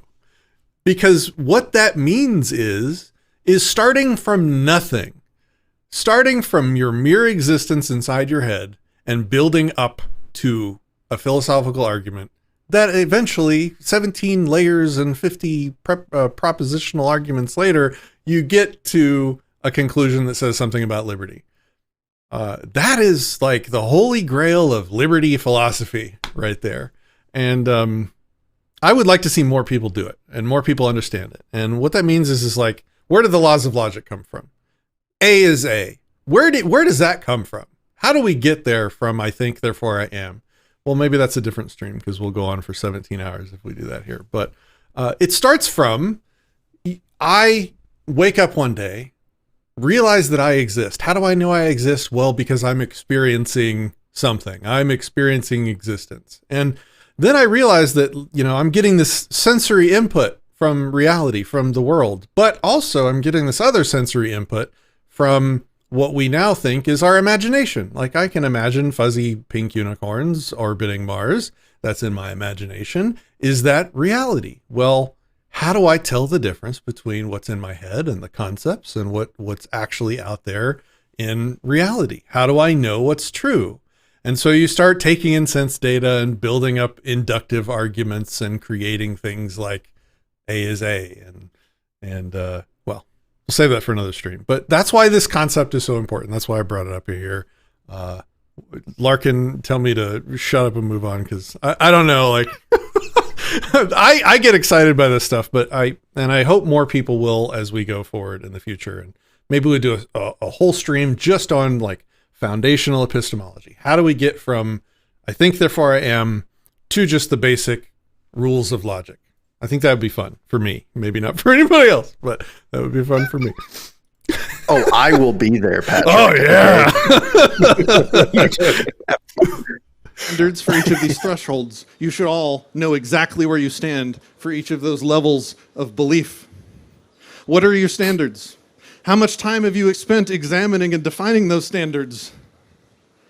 This is the thing I want all of you to leave here thinking about. I'm going to skip a bunch. Okay, so just to reiterate, those different transitions about things that you believe go from things that you don't believe to things you probably have a feeling about, things you have a gut feeling about, to things that you kind of believe, to things that you strongly believe, to things that you know are true. And then you have like the holy grail of knowledge, which would be something like the cogito.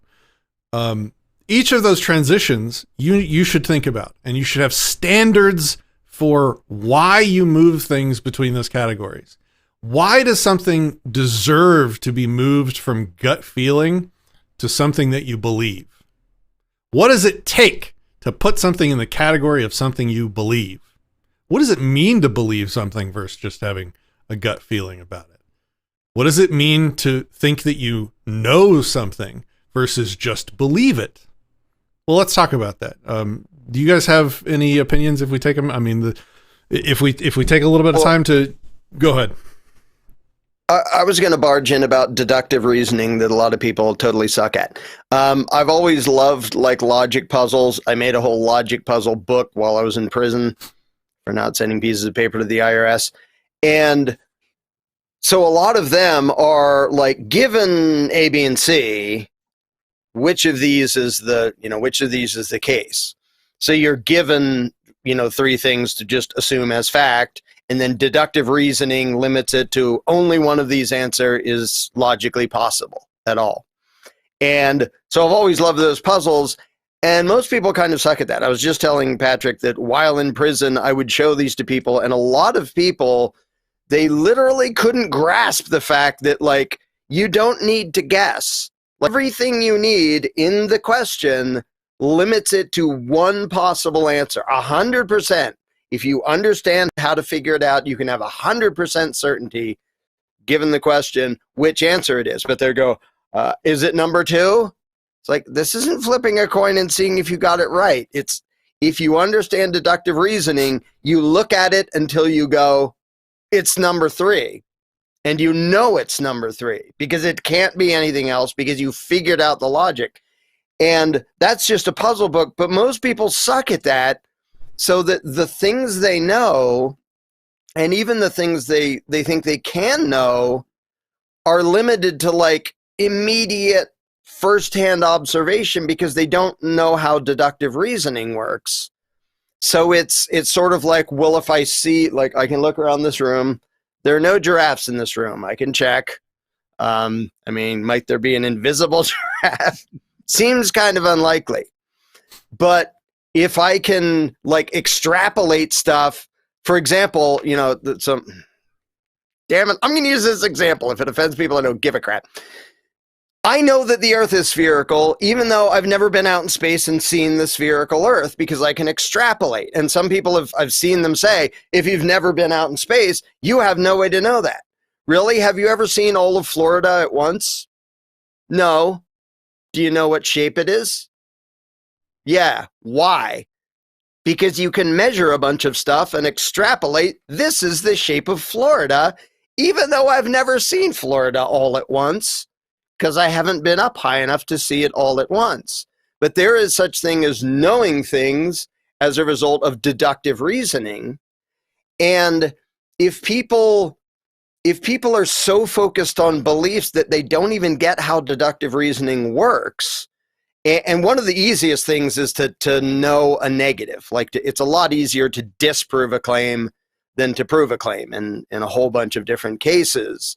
Where, like, if there was a giraffe in this room, given the size of giraffes and the size of this room, I would be able to see it from where I'm sitting. I don't see a giraffe, therefore there's not a giraffe in this room. Pretty easy to prove. Now, if somebody says there's a giraffe somewhere in Phoenix, I can say, sounds unlikely unless it's in the zoo, but I don't think it. No, I can't prove that. but just the ability to know how to rule things out and apply logic. Like, if this, then this, if that and that, then, and I think like computer programming is really useful because it makes people learn how those things work, because your program doesn't work if you put in the wrong lines. But the limits to what people can know depends a lot on whether they understand deductive reasoning, and a lot of people just suck at that, which is sad. Anyway, that was my rant. Yeah. Well, look, I think there's a minute of the video left, and then we'll just turn it off completely and go back to this topic. The stuff on standards of reason and the rules of logic. Wizard 6 rule, the most important rule there is. Yeah, so this is the end. I'm just doing the Wizard 6th rule. The only sovereign you can allow to rule you is reason. The first law of reason is this: what exists, exists. What is. And from this irreducible bedrock principle, all knowledge is built. It is the foundation from which life is embraced. Thinking is a choice. Wishes and whims are not facts, nor are they a means to discover them. Reason is our only way of grasping reality. It is our basic tool of survival.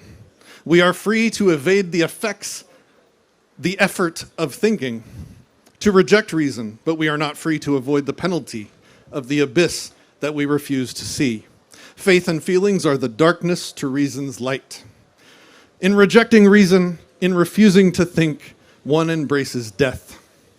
Thanks. I'm guessing that author was a fan of Ayn Rand. Yes, Terry Goodkind was very much an objectivist, and you called it. Yes, absolutely. I would still recommend the series, even though it was an objectivist. Yeah. It's very good.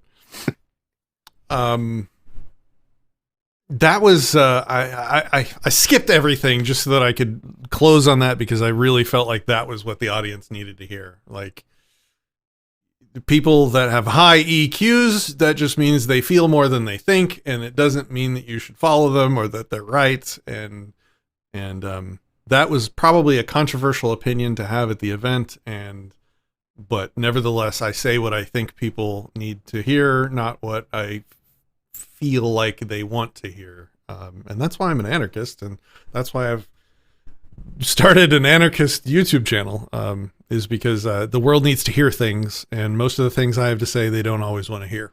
So, yeah, there we go. Okay, so let me go through some more of my notes, and I'm just going to kind of haphazard through these, and if you guys have thoughts, feel free to speak up. So I wanted to get into the types of reasoning that there are, not because I wanted to do a full Logic 101 course, but I wanted to teach people there's 3 different modes of reasoning through problems. The first is deductive. This is like math. If A and B are true, then C is guaranteed to be true. And if somebody's arguing with you in this way, then they are holding themselves to a very rigorous standard of thinking if they're making a deductive argument. Because if their premises are true, their conclusion is guaranteed to be true by sort of the force of reason itself, by the laws of logic itself. This form of reasoning is not used very much in everyday life because there is very little things that you can conclusively prove to be true. So most people don't get into this because it's a really high standard of discussion. In fact, most people that say that they deduce things are not deducing them in the way that they tell you they are. Sherlock Holmes. I mentioned this in the speech, but I cut it out of the video above because this is how much people are misled on this topic. I asked the audience, what type of reasoning, what type of inference does Sherlock Holmes use? And everybody's like, deduction. No, Sherlock Holmes did not deduce jack or shit. He didn't use deduction. He used one that we'll get to in a minute. The second form of reasoning is called induction, inductive reasoning. This is one of the more common, I won't say most, this is one of the more commonly used forms of reason. This is all of science, is induction. And what that means is we see a pattern, and based on the pattern, we make predictions. And if those predictions continue to prove reliable, we form a conclusion based on them. And as long as the premises continue to hold up to additional observation and experimentation, then we can be more and more confident over time that the conclusion is true. This would be like if every single swan that you ever saw was white, then you would be reasonable in concluding that all swans were white. And if you kept seeing white swans over and over and over, then everybody can become more and more confident that the statement all swans are white is true. And then one day comes along a black swan. This is why it's called the black swan event. Your inductive reasoning is broken. It has been sort of disproven by countervailing evidence. So that's the weakness of induction. It isn't mathematically true like deduction. It can always be proven wrong. This is why the statement, the science is settled, is utter and complete bullshit. Because science is inductive. It is never settled. It is always continuing to perform further additional confirmations and observations. It can always be disproven. Now, that's not, I mean, there's some things that have been observed so much like gravity that the chances that it is inductively disproven are, vanishingly small. Maybe. Wait, let me check. Go ahead. There it was again. But that's induction. That's we see a pattern.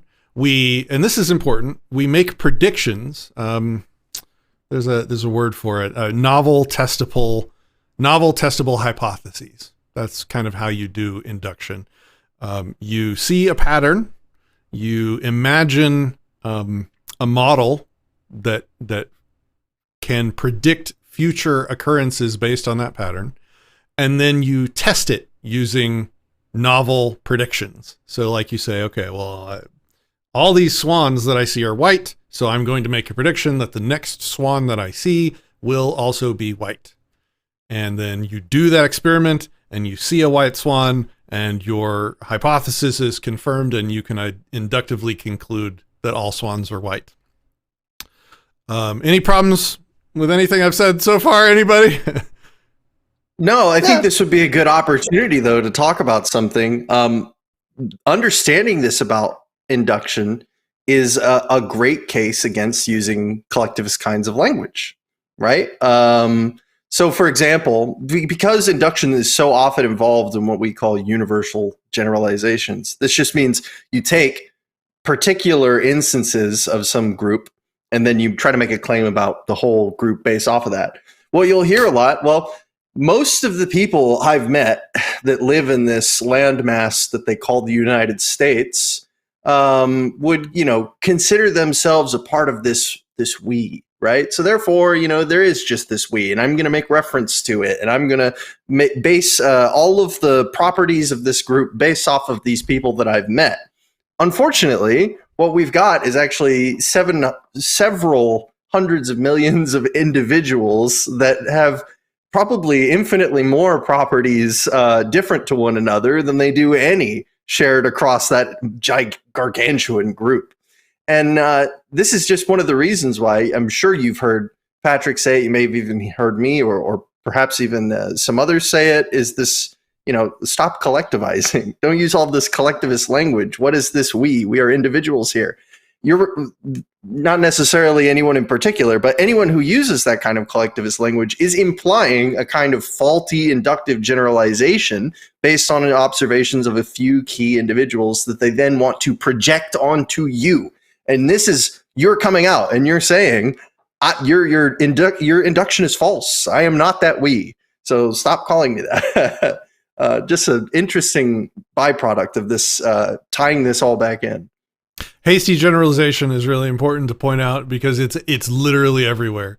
It's every time you hear somebody say that mass shooter used an AR-15, we need to pass laws to prevent other people from killing people. That's that's a generalization. You're combining a bunch of people that own a gun, most of which do so peacefully, and you're talking about them as if they're one thing because of what a minority did.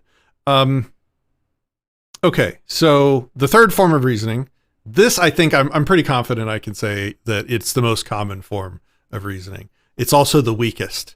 And in fact, it's so weak that a lot of times it's actually, many times when people use it improperly, it's a logical fallacy called affirming the consequent. It is abductive reasoning, abductive reasoning.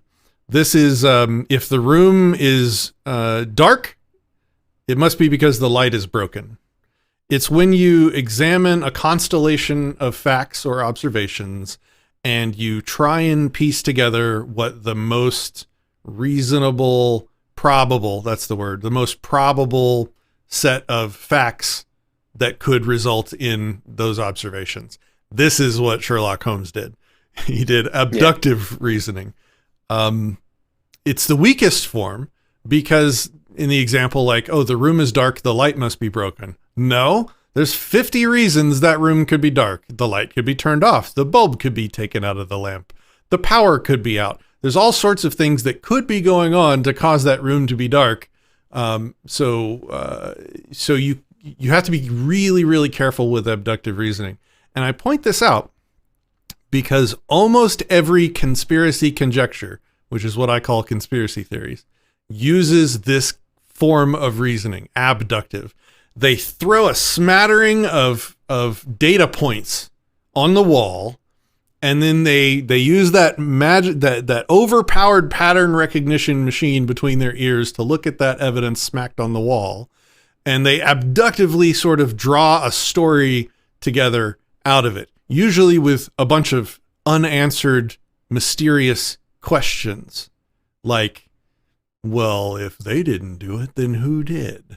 You know, stuff like that. This is a misuse. This is an abuse of abductive reasoning.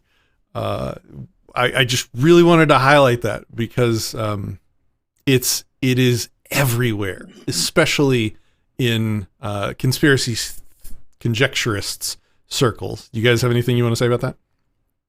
Yeah, I think it's worth reminding, even though we already said it before, that being an agnostic, like on any issue, is good.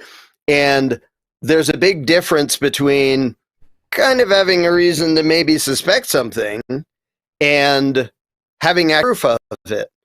And weirdly, one of my pet peeves is people go, well, the proponent of a claim has the burden of proof. It's like, what? No, this isn't a court of law. The proponent of a claim can either prove it or say, here's my guess, or maybe this friggin' happened. Like, so it's important to know what level of proof just happened, but it doesn't mean that anything that isn't all the way a watertight, airtight proof is totally worthless. Because a lot of the, especially sort of reverse abductive reasoning that I think is, a lot of conspiracies where it's like, well, if it was just this, we wouldn't have seen that. And if these people did it, we wouldn't have seen that. So it's sort of, you can put it down and still not be anywhere near a proof, but it's still like the most likely explanation we have so far. And the trouble is when people jump from that to, that's definitely what happened. It's like, no, you don't nearly know that, even if it's pretty damn likely. And that, I mean, even in a court of law where it's, proof beyond a reasonable doubt, it's like, well, maybe, yeah, somebody who looked just like that guy materialized and murdered the guy and then dematerialized. So that guy didn't kill the guy, even though everybody saw him do it. So there's like percentage, like you were saying about the spectrum of how freaking sure are you, all the way totally no, and hunches. And it's not that the in-between is worthless, but it is that you need to be clear about where in the in-between you are. So there's a lot of, as far as I'm concerned, the official story of 9/11 is about the only one that I'm absolutely sure didn't happen. What actually happened and who knew about it and who was involved, I don't know. I've heard a bunch of different arguments. And, there may be somebody who actually knows because, like, they were there and they heard and they were sitting behind the scenes and saw it. But again, people, including in the freedom movement, are pretty bad at remaining agnostic and being able to say, well, I kind of suspect it was this. I don't all the way know, but that's my best guess. Like, it's okay to say that. And it's okay to think that. Don't just decide that, like, well, this sounds like, kind of want to think that, so I'm going to jump all the way. I know that. I guess Neither do I. I don't know that you're wrong either. And people don't like there being all the way into that. Or there weren't even planes there, blah, blah. Or no, it was exactly as the official story said. It's like almost nobody has a basis to be all the way sure about any of them. But people don't like to say, well, kind of seems suspicious as hell in a lot of ways. So I assume either they knew about it. Some people inside the government either knew about it or they orchestrated it or some combination thereof. But I don't know the specifics. Like I said, the official story stinks to high heaven. I don't nearly think that's what happened. But the Rothschilds just messed with your internet connection when you were trying to expound on that. I just want to. That's what happened. I know that's what happened. Sorry, I didn't mean to interrupt you if you had something else on that. No, that was basically it. Just the conspiracy thing of saying, I wonder if it was this. And then like checking and seeing if you can find out. Maybe you can rule it out and go, no, it wasn't that. Never mind that because this thing makes it not make sense. But so few people go, maybe it was this. And so many people go, I totally know it was this. I heard somebody assert it on a podcast. It's like, that's doesn't mean you know anything.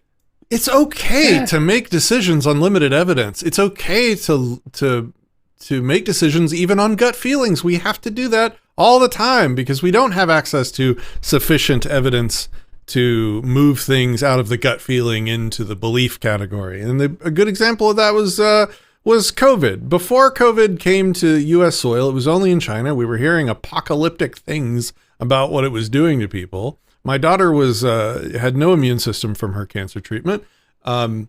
I was seeing a lot of really kind of weird red flags about the narrative that was going on and about the advice that they were giving people. I had just a really weird gut feeling about the whole thing. And so when the doctors started all but ordering us to vaccinate everybody, I was like, I'm going to hold off for a little bit. Was that because I had a belief that they were lying to me or a belief that they were misled and were telling me bad things? Did I know anything about what was going on? Hell no, I didn't know anything. My standard of what I will tell you I know is incredibly high. My standards for the things that I believe is also incredibly high. I didn't believe anything.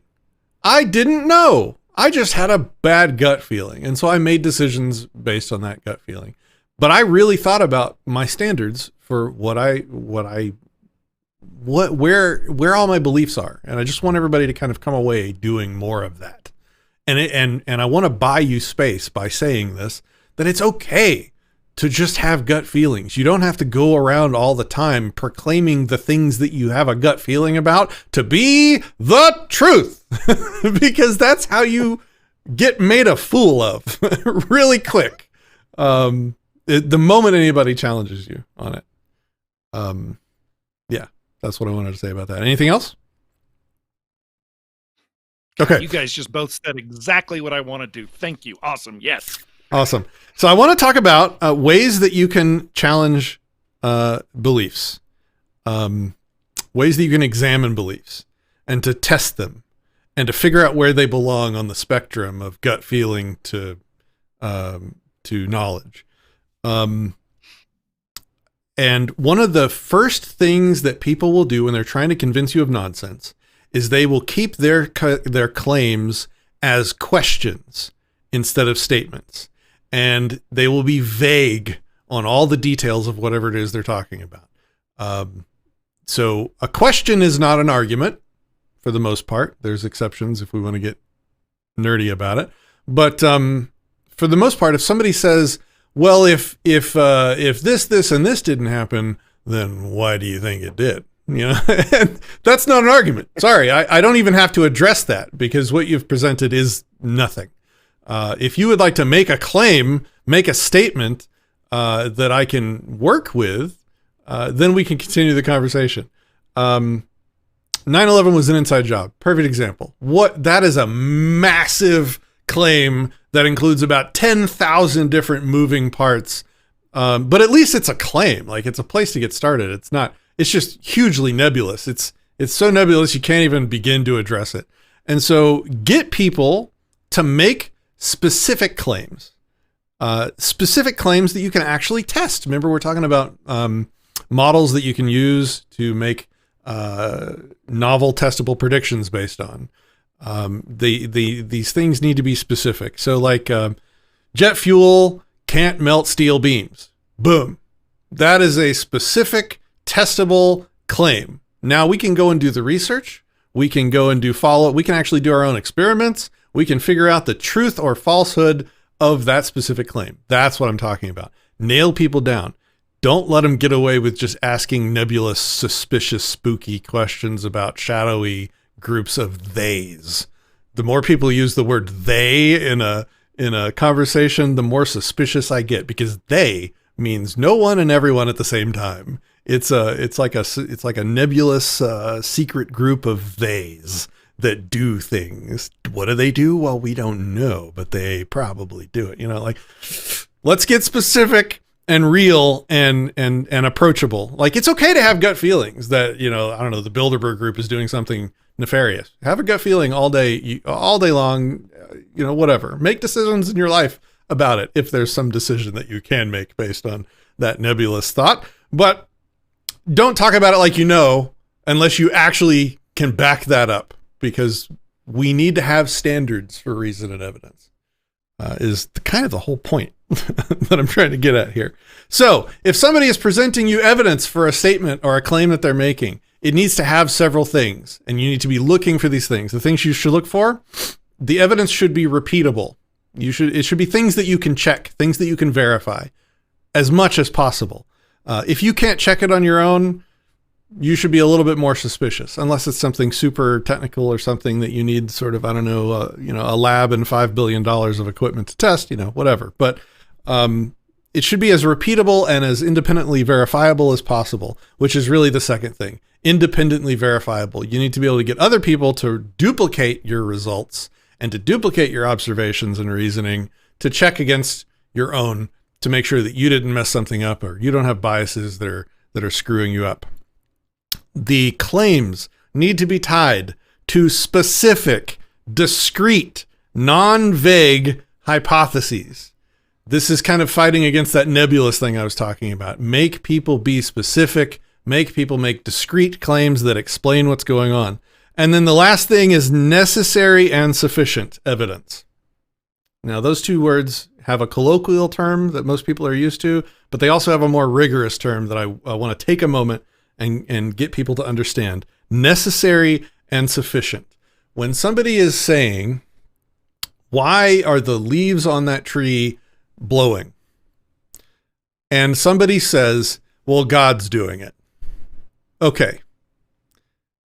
Let's examine that explanation. Is that explanation sufficient? Could a God make leaves blow? Yeah, well, yeah. I mean, if he could create the entire universe, he could probably make a leaf blow. So it's sufficient, but is that necessary? No, there's probably much more simple explanations with far less moving parts that could explain the phenomenon. So these are the two terms that I want you to kind of keep in mind when people are offering explanations for things that happen in the world. And this goes for all sorts of stuff. What's a good example? Necessary and sufficient. It's really hard to come up with one on the fly, but like 5 minutes ago, if you'd asked me, I would have had 100. So yeah, I guess I'm just going to let that fizzle out. Good job, Patrick. Way to be prepared. So Necessary and sufficient. Hopefully I explained it well enough. Do you guys have anything you want to say about standards for evidence? That's really what we're talking about right now. We've been talking about standards of reason. This is kind of the standards of evidence section. Things to look for in evidence that people present. There's one. Larkin first. Just to I put was an going to order say on the it. standard of evidence just sort of determines where you are on the spectrum. Like hunch, like here's the evidence. Well, like, you're still at hunch. Like, so it doesn't mean it's better if you can all the way prove it, but the standard of evidence determines where along that spectrum you are. Yeah, Christian?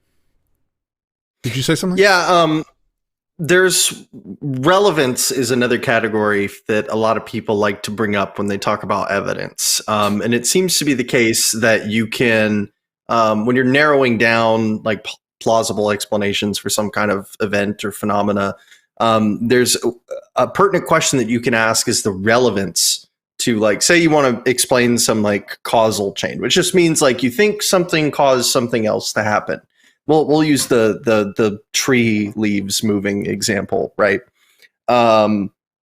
We could propose that God could be a plausible explanation for this, like you brought up earlier. But something much more relevant to what it is to be a leaf is to be on planet Earth, where we have these things called wind currents that can blow things around. And essentially what we're trying to do is we're trying to narrow down the plausible list. Relevance is never going to be the determining factor, but it's going to help you narrow down the plausible list of explanations for a given event. So like a good example of this would be, we would very rarely, if ever, make appeals to wind currents if we want to like explain, I don't know, why deep sea trench fishing is going a certain way this winter, right? Maybe there's an explanation there, but it's highly unlikely because of the relevance that wind currents have on super deep water happenings is extremely low. You'd be much more willing to talk about, or you'd be much more due to consider the relevant factors for that environment as opposed to something more detached from those conditions. And I think there was something else I wanted to talk about too. Reliability. Evidence, reliable evidence is pretty huge if you want to convince other people of anything. Because you could have you could believe that you have some really solid evidence that it was God because you saw the giant finger come out of the sky and flick the leaf that caused it to move, right? But if you can't reproduce that, you're not going to have very many people who believe you. And this is good for two reasons. One, this is not a criterion for making something necessarily true, but it's part of the process of helping you vet evidence. If someone is unable to reproduce the phenomenon that you're trying to describe to them, you have very little reason on your part to believe them. And that doesn't mean you have to actively disbelieve them. It just means, it doesn't mean you have to go out and claim that they're wrong, rather that you just don't have to commit yourself to the belief of what they're saying. Lots of examples of this in the natural sciences, particularly like if you read a book on the history of science, all you're going to find throughout like most of the 19th and 20th century is people just attempting to reproduce phenomena that other people claim to have seen and failing to do so over and over and over and over again. And so we update our theories and our models and our understandings of the world to accommodate for this lack of reproducibility, because we don't have any reason to believe that there are krakens if nobody's seen one. Or if we can't find another kraken. Right. I think the reliability is a huge one, and this is something that a lot of people don't really think about. I mean, even just like private detectives and like police detectives, they know that even firsthand eyewitnesses' accounts of something are horrendously unreliable, even if the person wasn't trying to lie. Oh, I could Shepard's here. You get 3 people who 5 seconds ago witnessed this same traffic accident, and you'll get 3 completely different stories, even if none of them are trying to lie. Shepard And used so to be a when cop. somebody believes something because, oh, that guy was talking about it on the podcast. Okay, how many levels of unreliable, like his memory, like he may be dishonest, he may be honest, but his memory sucks. His reporting of it, like the fact we access our memories change over time. If we keep telling the same story and recounting the same thing, it changes over time, which is one of the reasons that in court, if you quickly wrote down notes right after something happens, that is more admissible than, oh, yeah, it was 5 weeks ago, but I seem to recall, because our memories suck. And every time we access it, it sucks even more. And then he told it to somebody else who may have understood what he said, or maybe lying about what he said, or may have misrepresented what he said. And so people don't get that by the time you're like whisper down the lane, by the time you're to the second and third person, it's mostly worthless noise because it's so many levels of unreliable, and so many theories and claims are, yeah, my brother's cousin says that his aunt's blah, blah, blah, blah, blah, blah, said that he totally knows somebody in the military who said that. It's like, okay, whatever that sentence ends with is completely worthless to me, because there's so many levels of unreliable nothing in there that it's like your margin of error just went up to like 8 million%, which means like whatever comes after that is meaningless. And most people they're not aware of the psychological stuff involved in like how human memory is really damn fallible, but they play the wishful thinking game. Well, somebody said that this is what happened and I want to believe it and it sounds cool, so I believe it. And they don't get how profoundly unreliable. I mean, that's why there's a hearsay rule. There's like somebody saying that somebody else said something is already so damn unreliable that even one step away is often inadmissible in court, because just one stinking step, even from somebody who isn't trying to lie, just is wrong most of the time, even if it's not on purpose. I want to reiterate an example of the novel, testable, predictable part of testing beliefs. So, for example, here's an example. Somebody says the globe is flat, and they provide that to you as a hypothesis or as a claim. Take that model in your mind and try and form a testable hypothesis based on it. Okay, so there's tens of, I don't know, 30, 40, I'm guessing, space capable countries in the world that have sent things into space and have made sensor detections and even sent people up into space and all this stuff, or so they claim. And that, if you spider through it and you think through it, that's about, that's millions of people over decades that would have to be in on this deception. So a testable hypothesis that you could make is there's going to be whistleblowers involved. And so you could go looking for whistleblowers, and you could, if you didn't find any, well, that would be a disprover for the model in question. And let's say you did find one and he comes off like a quack, that's a disprover for the model in question. So make hypotheses, test your hypotheses in the models of the things people are trying to convince you of. Okay, so evidence, repeatable, independently verifiable, strongly tied to specific, discrete, non-vague hypotheses, necessary and sufficient, and relevant. That was a good one from Christian. The closer the evidence being presented it is to that standard, the more reasonable it is to consider that good evidence. The more extraordinary the claim, though, and there's a specific, some people say this poorly, and I don't like it. They say the extraordinary claims require extraordinary evidence. That's not true. There's no such thing as extraordinary evidence. There's just evidence. There's good evidence, there's strong evidence, and there's weak evidence.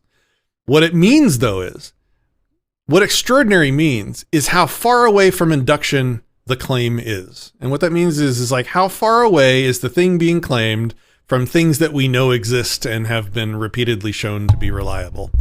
And so if the thing being claimed is there's a, space aliens have visited planet Earth, we have never seen reliable, testable, repeatable evidence of such a thing. So the claim is going to require some strong evidence, probably a quantity of strong evidence. That's what people mean when they say extraordinary. So it's good to think about claims being made in terms of how special they are, how unique they are. Have you seen prior events that would make them feasible, or is it like a wholly unique, potentially magical thing that would require a lot of moving parts intricately connected to make sense? It's another way to think about this stuff. The evidence needs to be consistent with the hypothesis. For example, a hoof print would be consistent both with a unicorn and a horse. So if somebody was claiming a unicorn existed and they pointed to a hoof print, well, the hoof print would count. It is consistent with a unicorn. But evidence is only good for their specific and discrete properties. What that means is if your hypothesis is unicorn and you find a hoof print and a horn, you can't also say you found evidence of unicorns that can heal the sick with their blood and that are attracted to virgins, which is, by the way, the lore for unicorns. Kind of crazy. Most people don't know that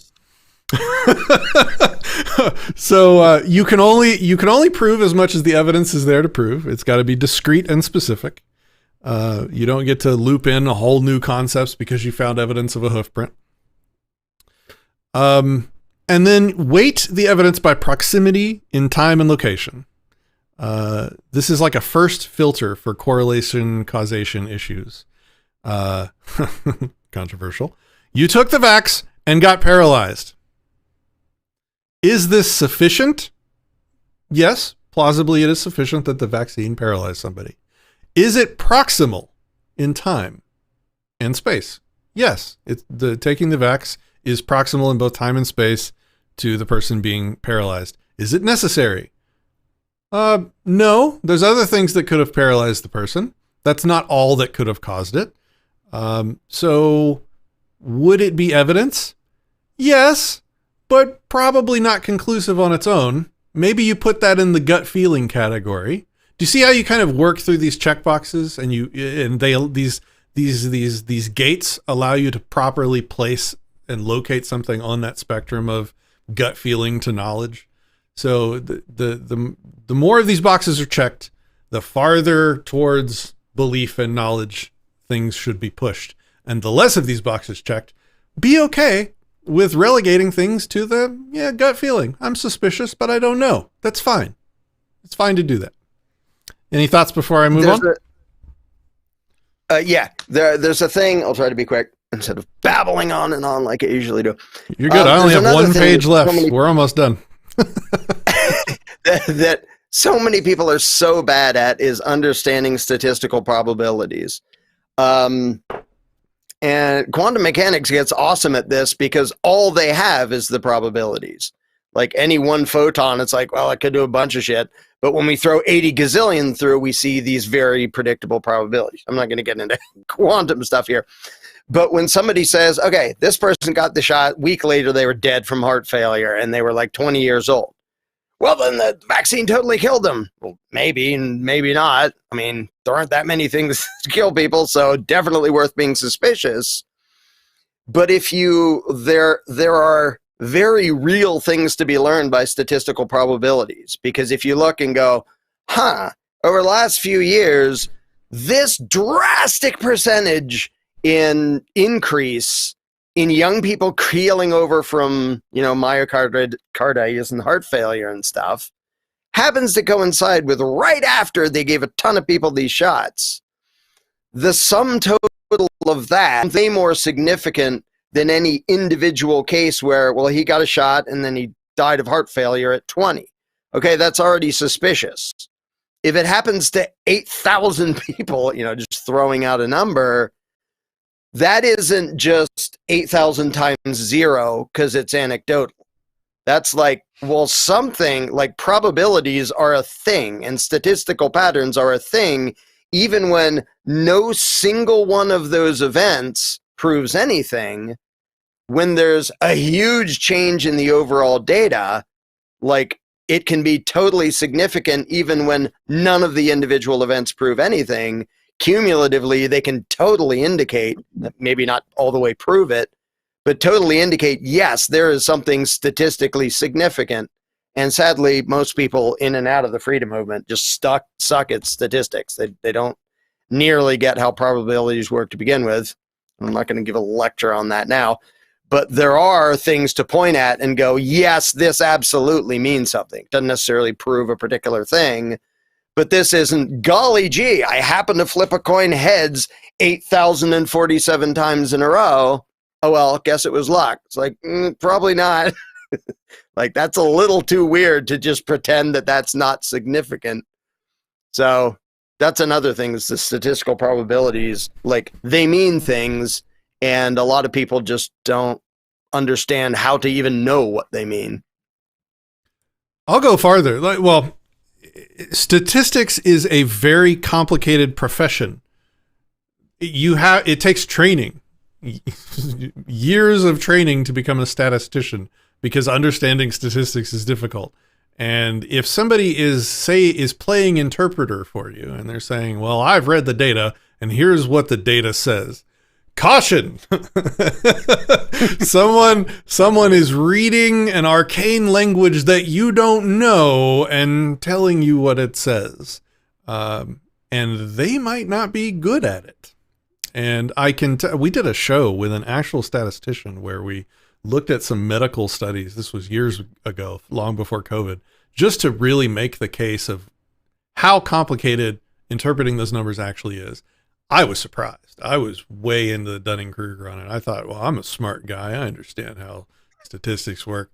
I did not know anything. I came away from that 2-hour stream feeling completely ignorant and helpless, because the statistics is difficult. It's not easy. It's not trivial. If you haven't been trained in it, you do not know how to interpret it. And this is not me telling you to trust the science. It's me telling you to be careful not to think that you know something you don't.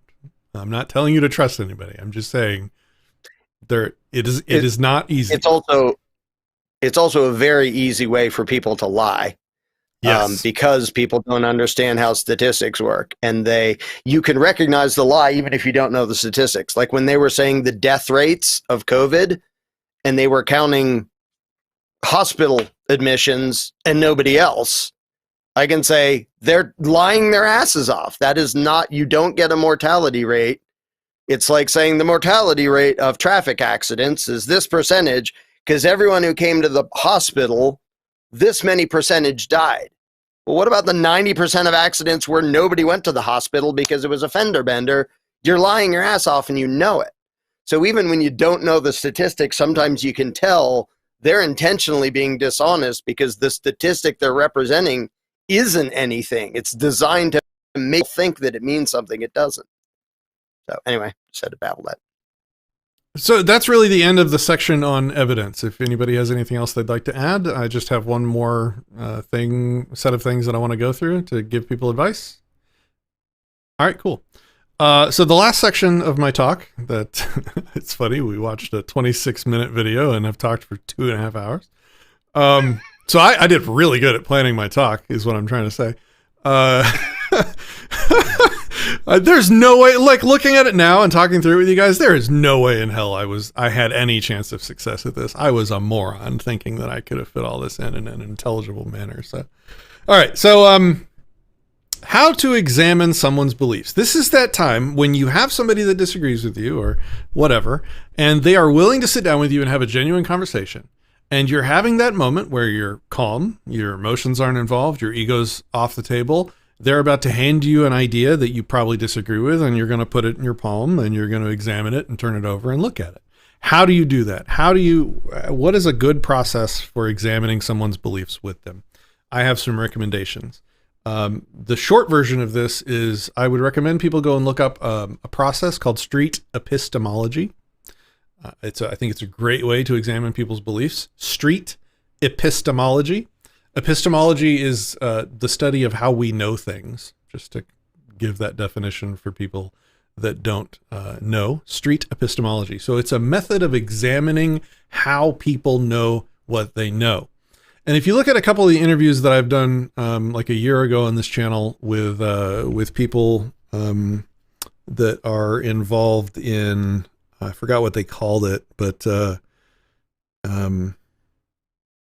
was like I'm going to butcher this now. It was like a therapeutic masseuse of some kind, where they would heal people by manipulating energy or whatever.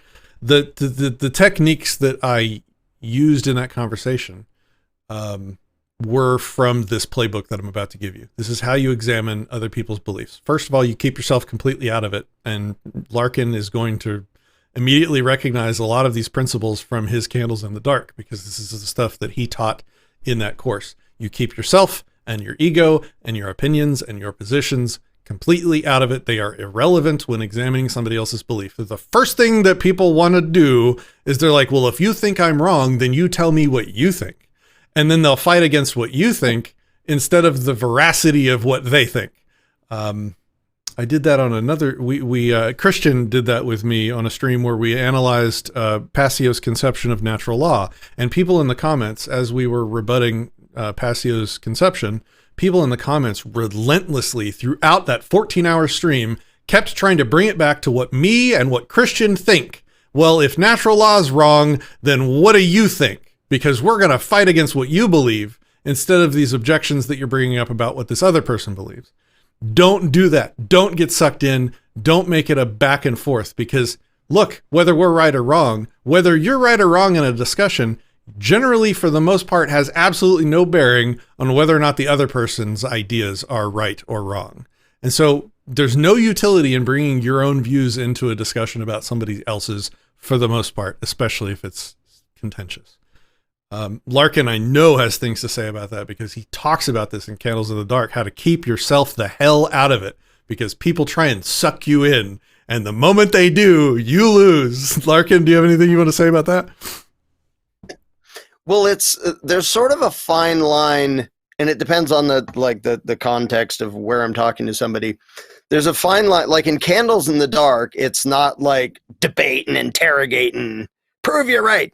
But in a lot of contexts, it is that. When I'm talking to somebody and I'm like, okay, you say this, you believe that, what does that mean about this? And specifically, what do you think about that? In other words, going down to the specifics of their position.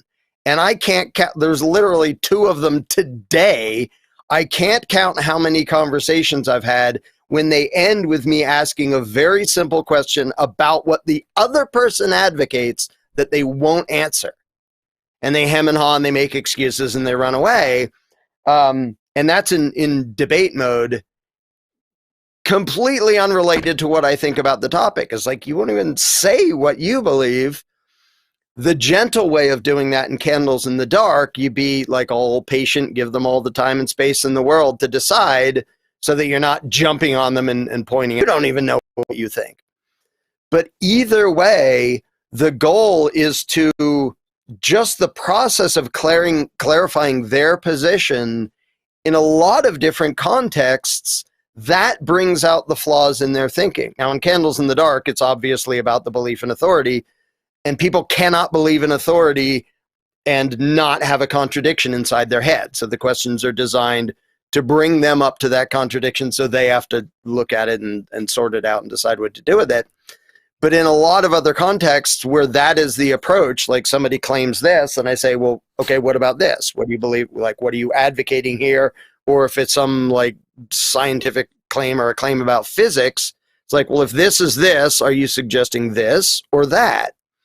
And just trying to get people to be specific is often all you need to do to make their position fall apart. And you don't even, a lot of time, you don't even have to point out that it doesn't make sense. They get to the point where they're like, I don't know.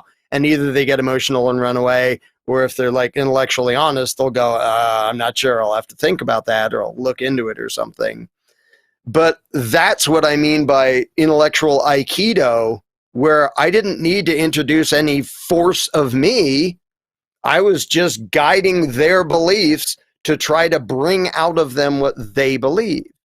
And it's really weird to me, but I have lots and lots of examples that back it up, that if you want to change someone's mind, it's 1,000 times more likely to happen if you never give an opinion that's contrary to theirs. You just ask what they believe, which that is not something I would have guessed 20 years ago. that like, well, I have a belief and they have a belief. I have to tell them what I have believe to show them that they're wrong. That doesn't work in the vast majority of cases because of how psychology works. But I have seen a lot of people in perfectly comfortable, friendly conversations come up to the point where they go, oh, I have to think about that because, yeah, I'm not sure what I think. That leaves them in a place where they're able to question their beliefs. And if you're in like debate mode or trying to figure out if their beliefs make any sense, it's the same thing. If they get to it and go, I don't know. I don't even know what to say about that. I don't know my own position yet. I'll have to get back to you. That's actually really powerful because it wasn't attacking them and it wasn't being mean to them. It was just bringing them to a point where they had to admit, I don't know. Now, sometimes they'll just have a tantrum and call you a shill and run away. Mm-hmm. But if you get them to the point where they admit, I don't know what my own position is on that, like that is a great way to find out the validity of their position without having to tell them anything about what you think. Yeah, so this is kind of like candles in the dark for all topics. This is for examining any belief. This is beliefs that could be true and beliefs that could be false, but any and all beliefs, your own beliefs, other people's beliefs, all that stuff. Okay, go ahead. By the way, I always invite people, like you can do the same thing to me and ask me what I believe and get down to the details and stuff. It's not like I'm going to be the one asking the questions and I'll never answer your, but it's a separate thing. When they ask a question to get out of answering one about what they believe, it's like we can go me first where you question me first. But when I'm asking you about what you believe, don't respond by asking me what I believe because I don't know what you believe. So asking me about what I believe isn't going to answer like what we were just talking about. So yeah, it wouldn't be just like, I don't answer questions. I just interrogate people, but do it as two different things because people often use that as an excuse to not answer when they get uncomfortable. It's like, well, what would you do about it? Or what do you believe about blah, blah, blah? It's like, well, I can tell you, but then will you tell me what you believe? Because what I believe doesn't answer what you believe. Okay, so here's the process. And if you guys have any input or feedback or wow, that's cool, I hadn't thought about it, I'd love to hear it. So step one is, we already kind of talked about this, but get a specific claim. Because, again, if it's nebulous, it's useless.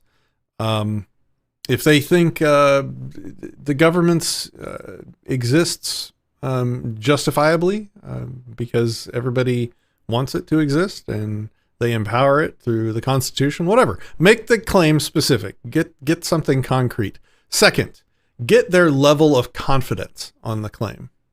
Because this is epistemology we're talking about. We're going to examine how they know what they claim to know.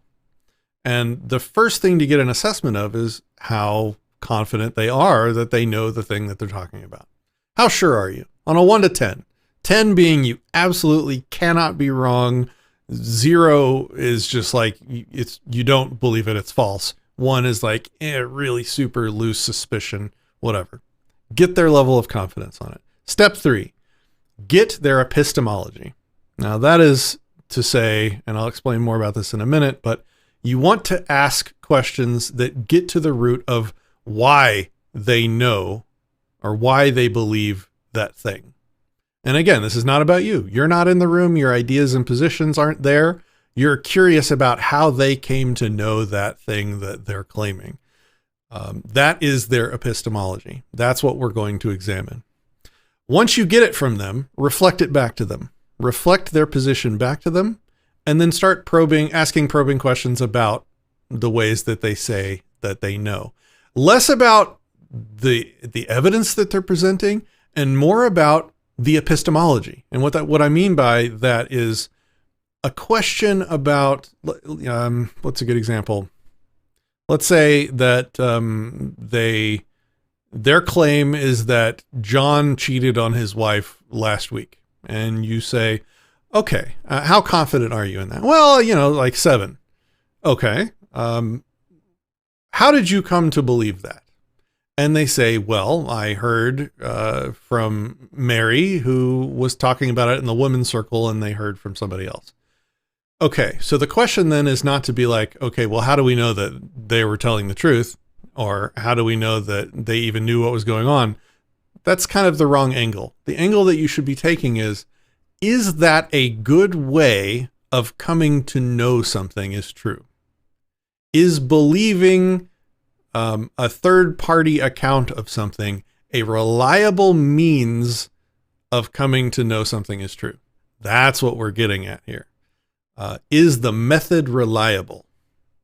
And oftentimes when you ask these questions, people will realize that these methods that they really never even examined before aren't really, really reliable. Like they could, and if they don't see it, then you can ask, follow-up questions like, well, using that method, couldn't I also come to believe this other weird thing that is probably not true? How do we disprove this method? What poor conclusions can this method of knowing things lead us to? These are the kinds of questions. At the end of the conversation, leave it by asking them if their confidence changed. So this is like the bookend. You start finding out what their confidence is, you examine their epistemology, and you leave by having them re-examine their confidence now that you've led them through questioning how they know what they know. So breaking those down into those 3 steps, it kind of goes like this. If you ask them their level of confidence and they say 100%, I am 100% confident, the questions that you should present them with should be around human fallibility. I mean, can't we always be wrong? I mean, can we really be sure of anything? Like you people have been sure that they saw, God in toast. They were 100% sure that they saw God's face in their toast. Can people be wrong? So that will help people back away from that usually absurd 100% confidence in things. The next level down would be if they say they're 70% to like 99%. That's when you're having a real discussion. If somebody is 70% or above confident in something, that's when you need to start to examine their epistemology. Where do they get their confidence in what they believe? And then usually if they say they're less than 50% confident in something, that's when you can start asking questions about what could disprove their belief. What would it take to move their confidence farther on down or more on up above the sort of 50-50 threshold? The next group of things will help with that questioning part. When you're asking questions about their epistemology, some ways to ask good questions in this area are things like asking, how did you originally conclude that was true? And the reason why that's important is because oftentimes, and Larkin could probably speak to this, if you just ask why they believe something, you'll often get a sales pitch rather than what actually convinced that person back when they became convinced. And you don't want to argue against a sales pitch. You want to argue against the thing that convinced them, or not even argue against. You want to examine the thing that convinced them, not their elevator for it. Any thoughts on anything? Feel free to interrupt. I'll keep going otherwise. You guys are falling asleep. A lot of times people aren't even pretty good. They don't think in these terms at all. So if you say, well, how do you know that? And they'll respond with an assertion. Well, this guy did that. It's like you have to sort of explain what you're asking, because so many people are just repeaters of assertions they heard, and it takes them a minute to even get what you're asking. It's like, okay, you heard somebody say that. Why do you think that's reliable? Or do you think that is reliable? And it's weird how often people will just respond like, well, there's also this, like, here's another assertion that matches that assertion. It's like, okay, where did that one come from? Like, they're just sort of spouting a list of things they believe, and it takes sort of an adjustment in their brain to even get them in the mindset of, yeah, why do I believe any of this? Like, how reliable do I think any of this is? Because sadly, most people don't think in those terms at all. Yeah, very good. A good way to get more information out of them is to ask them to give you their top 3. What are the top 3 ways in which you know that that's true. What are your top 3 justifications? And then pick one of those. And then ask, what that specific piece of justification plays in their confidence that it's true. Is that one way of knowing responsible for 70% of their confidence? We'll drill down on that one. If it's not, which it often isn't, people will be dissecting their own beliefs in real time with you when you're having these conversations. And so you'd be like, well, what role does that play? Well, it's actually something kind of buried underneath that. Well, if that's the case, keep going down and down and down through the layers until you get to the thing that accounts for most of their confidence in a belief. And that's what you want to then go and examine the epistemology for, their method of knowing. There's also a lot of sort of accidental intellectual dishonesty, and I'll try to give them the benefit of the doubt and pretend it's accidental. Like if somebody says, well, there's this and there's this and there's this, and you go, okay, let's cover the first one because you missed that part and this isn't true and I can demonstrate that. Okay, but there's still this. It's like, okay, well, let's walk that one. Like there's a difference between somebody trying to explain a rational basis for what they believe and somebody fishing for excuses to hang on to whatever they already believed. And one of the dead giveaways, again, I have to mention flat earthers because they do this constantly. They'll bring up a meme and I'll say, would you like me to explain, because your meme is in the form of a question. How do you explain this? I will explain it, but can you please respond to the explanation instead of just jumping to a different unrelated thing and say, well, what about this? And even when I say that, almost every stinking time, they ignore the explanation. Like, you can't have a vacuum next to a pressure. They'll say, I can absolutely explain why your perception of that, even if you disagree with my explanation, can you at least respond to it? And if somebody goes, well, what about this thing over here? Okay, you're not trying to learn anything. You're not being honest about what you believe and why, which means I can't find a rational foundation for your beliefs because you're not trying to be rational. You're fishing for excuses. And the thing is, the method of trying to see the foundation for their beliefs can either find a foundation for their beliefs or show that they don't have one and they don't care. Either way, it's a useful thing to find out that, oh, this person, they're just fishing for an excuses. And if they jump to another thing and I say, okay, I can explain that too, and why, like the memes you heard on some flat earth page are provably wrong, and I'll explain why. Okay, well, what about this thing over there? And it's like, there's a limit to how many things you jump to and go, but what about ever responding to that? But it's a way to find out when the conversation is pointless because the person isn't actually trying to give a rational foundation. They're trying to find excuses for a belief.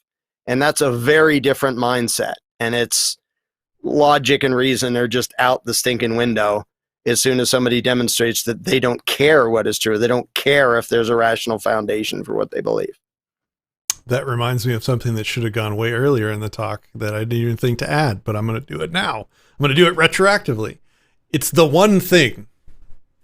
This is a human species problem. If you're wanting something to be true, all you need is one good reason. And if somebody gives you that one reason, you'll believe it. And you'll stop looking after you get your reason. If you want something not to be true, all you're going to need is one reason. Is one reason to be suspicious, and you'll stop looking, and that'll be good enough for you. You'll catch yourself doing that constantly. If you want to believe something, one reason's all you need. And if you don't want to believe something, one reason's all you're going to need. And so around an issue, people will have their one reason in both directions. And obviously, that's a bad way of knowing things. You're going to believe whatever you want to believe. That's one of the ways we fool ourselves, is we get our one and we're good. All right, I'm good. I've examined this enough. I've got my reason for or against. Doesn't matter. Humans like their one reason, and then they stop paying attention. La la la, I got my reason. and they move on. Catch yourself if you're doing that. And if that one reason falls apart and they jump to another one, it demonstrates you don't even care if your reason's good. You'll just jump to however many you need to cling to the belief. So Yeah, it's not even like, now you're down to 0 reasons, go find a different one. Well, I'll fabricate a new one. Like, it's not how you find the truth. Just start with the conclusion and then try to fish for an excuse to believe it. Like, that's not how reason works. Yeah, I just realized I can see X chat now on our streams. This is cool. I've never seen people chatting in X before. Hello to Twitter. That's cool. All right. So the way to know that you found the root of someone's confidence in a belief is to ask the following question. How confident would you be without this? If this justification were false, would you still believe? How would it change your confidence? And if they say, not much, not really, I'd probably still believe it, then you haven't found the root. Then you need to keep looking. You need to keep digging until you find the thing that it's called a defeasibility question. That's the fancy word for it. But you look for defeasors to their belief. And then you question if those methods of knowing things are good ways, are reliable ways of knowing. If they can't come up with one, a good question is what evidence would lower your confidence in whatever this belief is. And if they can't provide one, then you can ask questions around human fallibility. Aren't you in danger of believing something that's wrong or that's untrue because there's no way to prove you wrong? How do you feel about that? Is that a good way to form beliefs, to not have ways to be proven wrong? What if you're wrong and can't know it because your structure is set up to where you can't be proven wrong? Those are good ways, and obviously reflect this back on yourself too, constantly. Things like, if evidence has no power to alter your confidence, are you really believing based on evidence in the first place? So if this is for people, like if you ask the question, if I presented evidence that justification was wrong, if I presented evidence that the adiabatic flame temperature of kerosene at 1 bar was 4 times higher than what is sufficient to melt steel beams, would that alter your confidence in the 9/11 conspiracy that you currently hold? And if not, then you have an epistemological erosion happening. Things that you can follow up and ask more questions. It is, by the way, it's the adiabatic flame temperature of kerosene at 1 bar is 3 times necessary to make steel beams lose more than 50% of their strength. But anyway, that's for another day.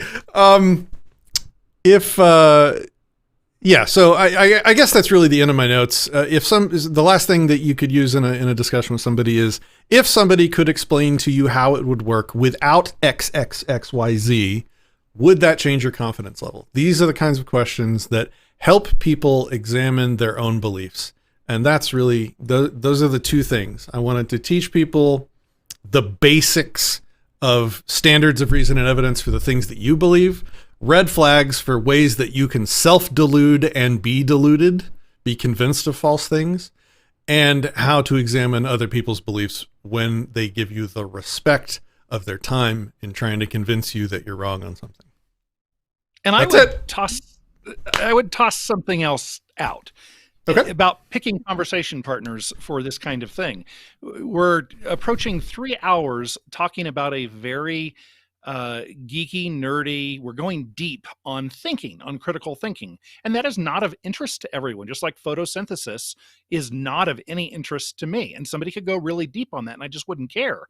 For anybody still watching, you are a kind of a weird duck, just like the 4 of us on this screen. This is a weird hobby to really think about thinking deeply, and not everybody cares or wants to know. And I think giving that grace, Anarchapulco, when I first went in 2016, and I, heard the name of it, and I'm like, well, this is anarcho-capitalism. And then after going for years, I realized that this awesome event was more of an alternative festival. It wasn't just about anarcho-capitalism the philosophy, or it wasn't just about Austrian economics.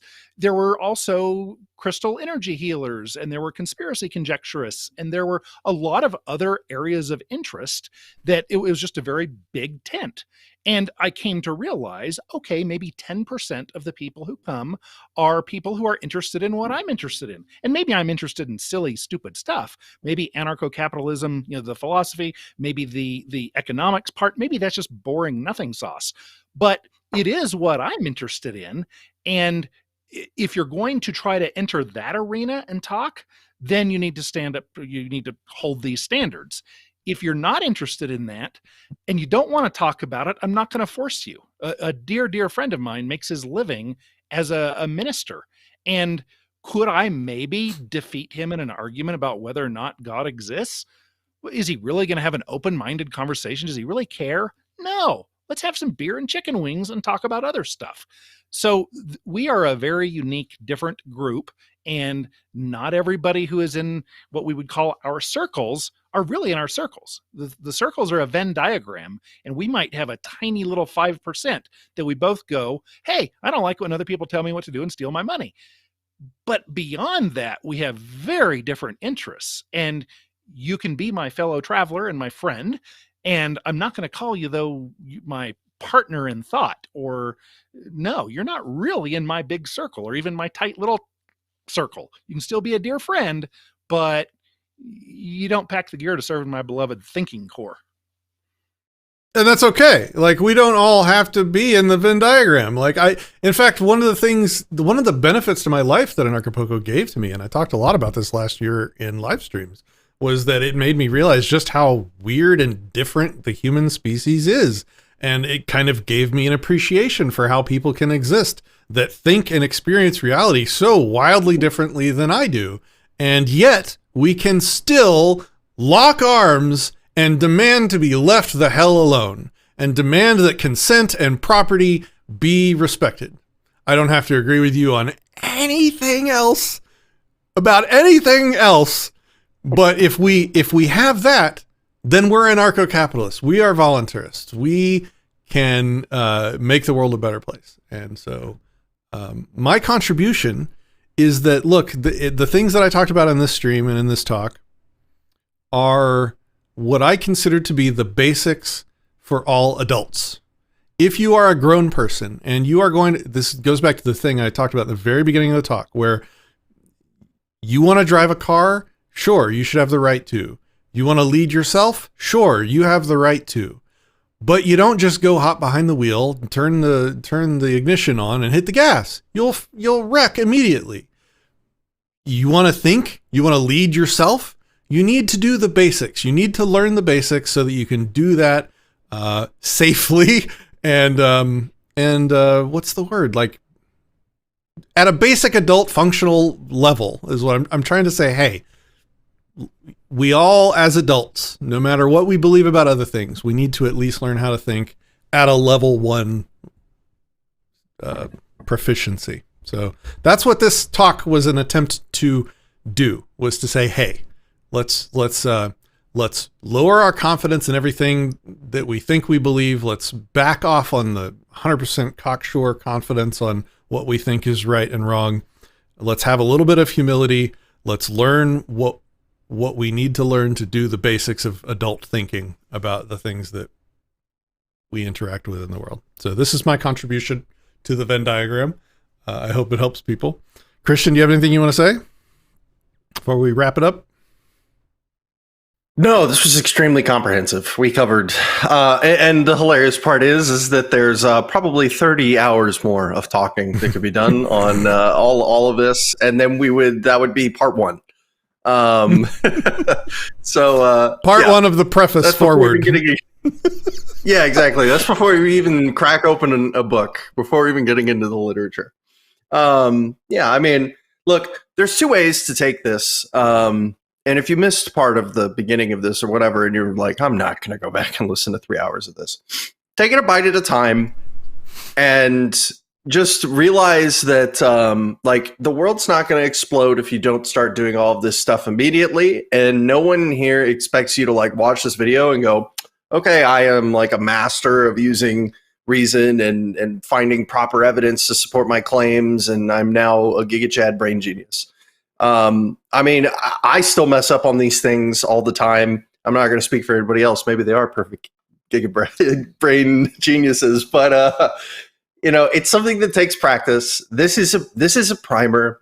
Find what, you know, something you're interested in and try to apply these like tools as ways to like improve your understanding of the world and help make a more cohesive understanding of it for yourself.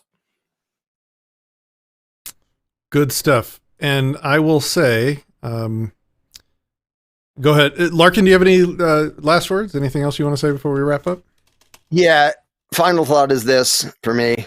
What you already think today is the truth. You have absolutely no reason to be scared of testing it every imaginable way, day in and day out. The truth doesn't fear interrogation and testing and questioning. It's only if you're not really sure that what you think is the truth that you should have any reason to be scared of people saying, well, what about this? And digging into the specifics. And that should tell you something about yourself.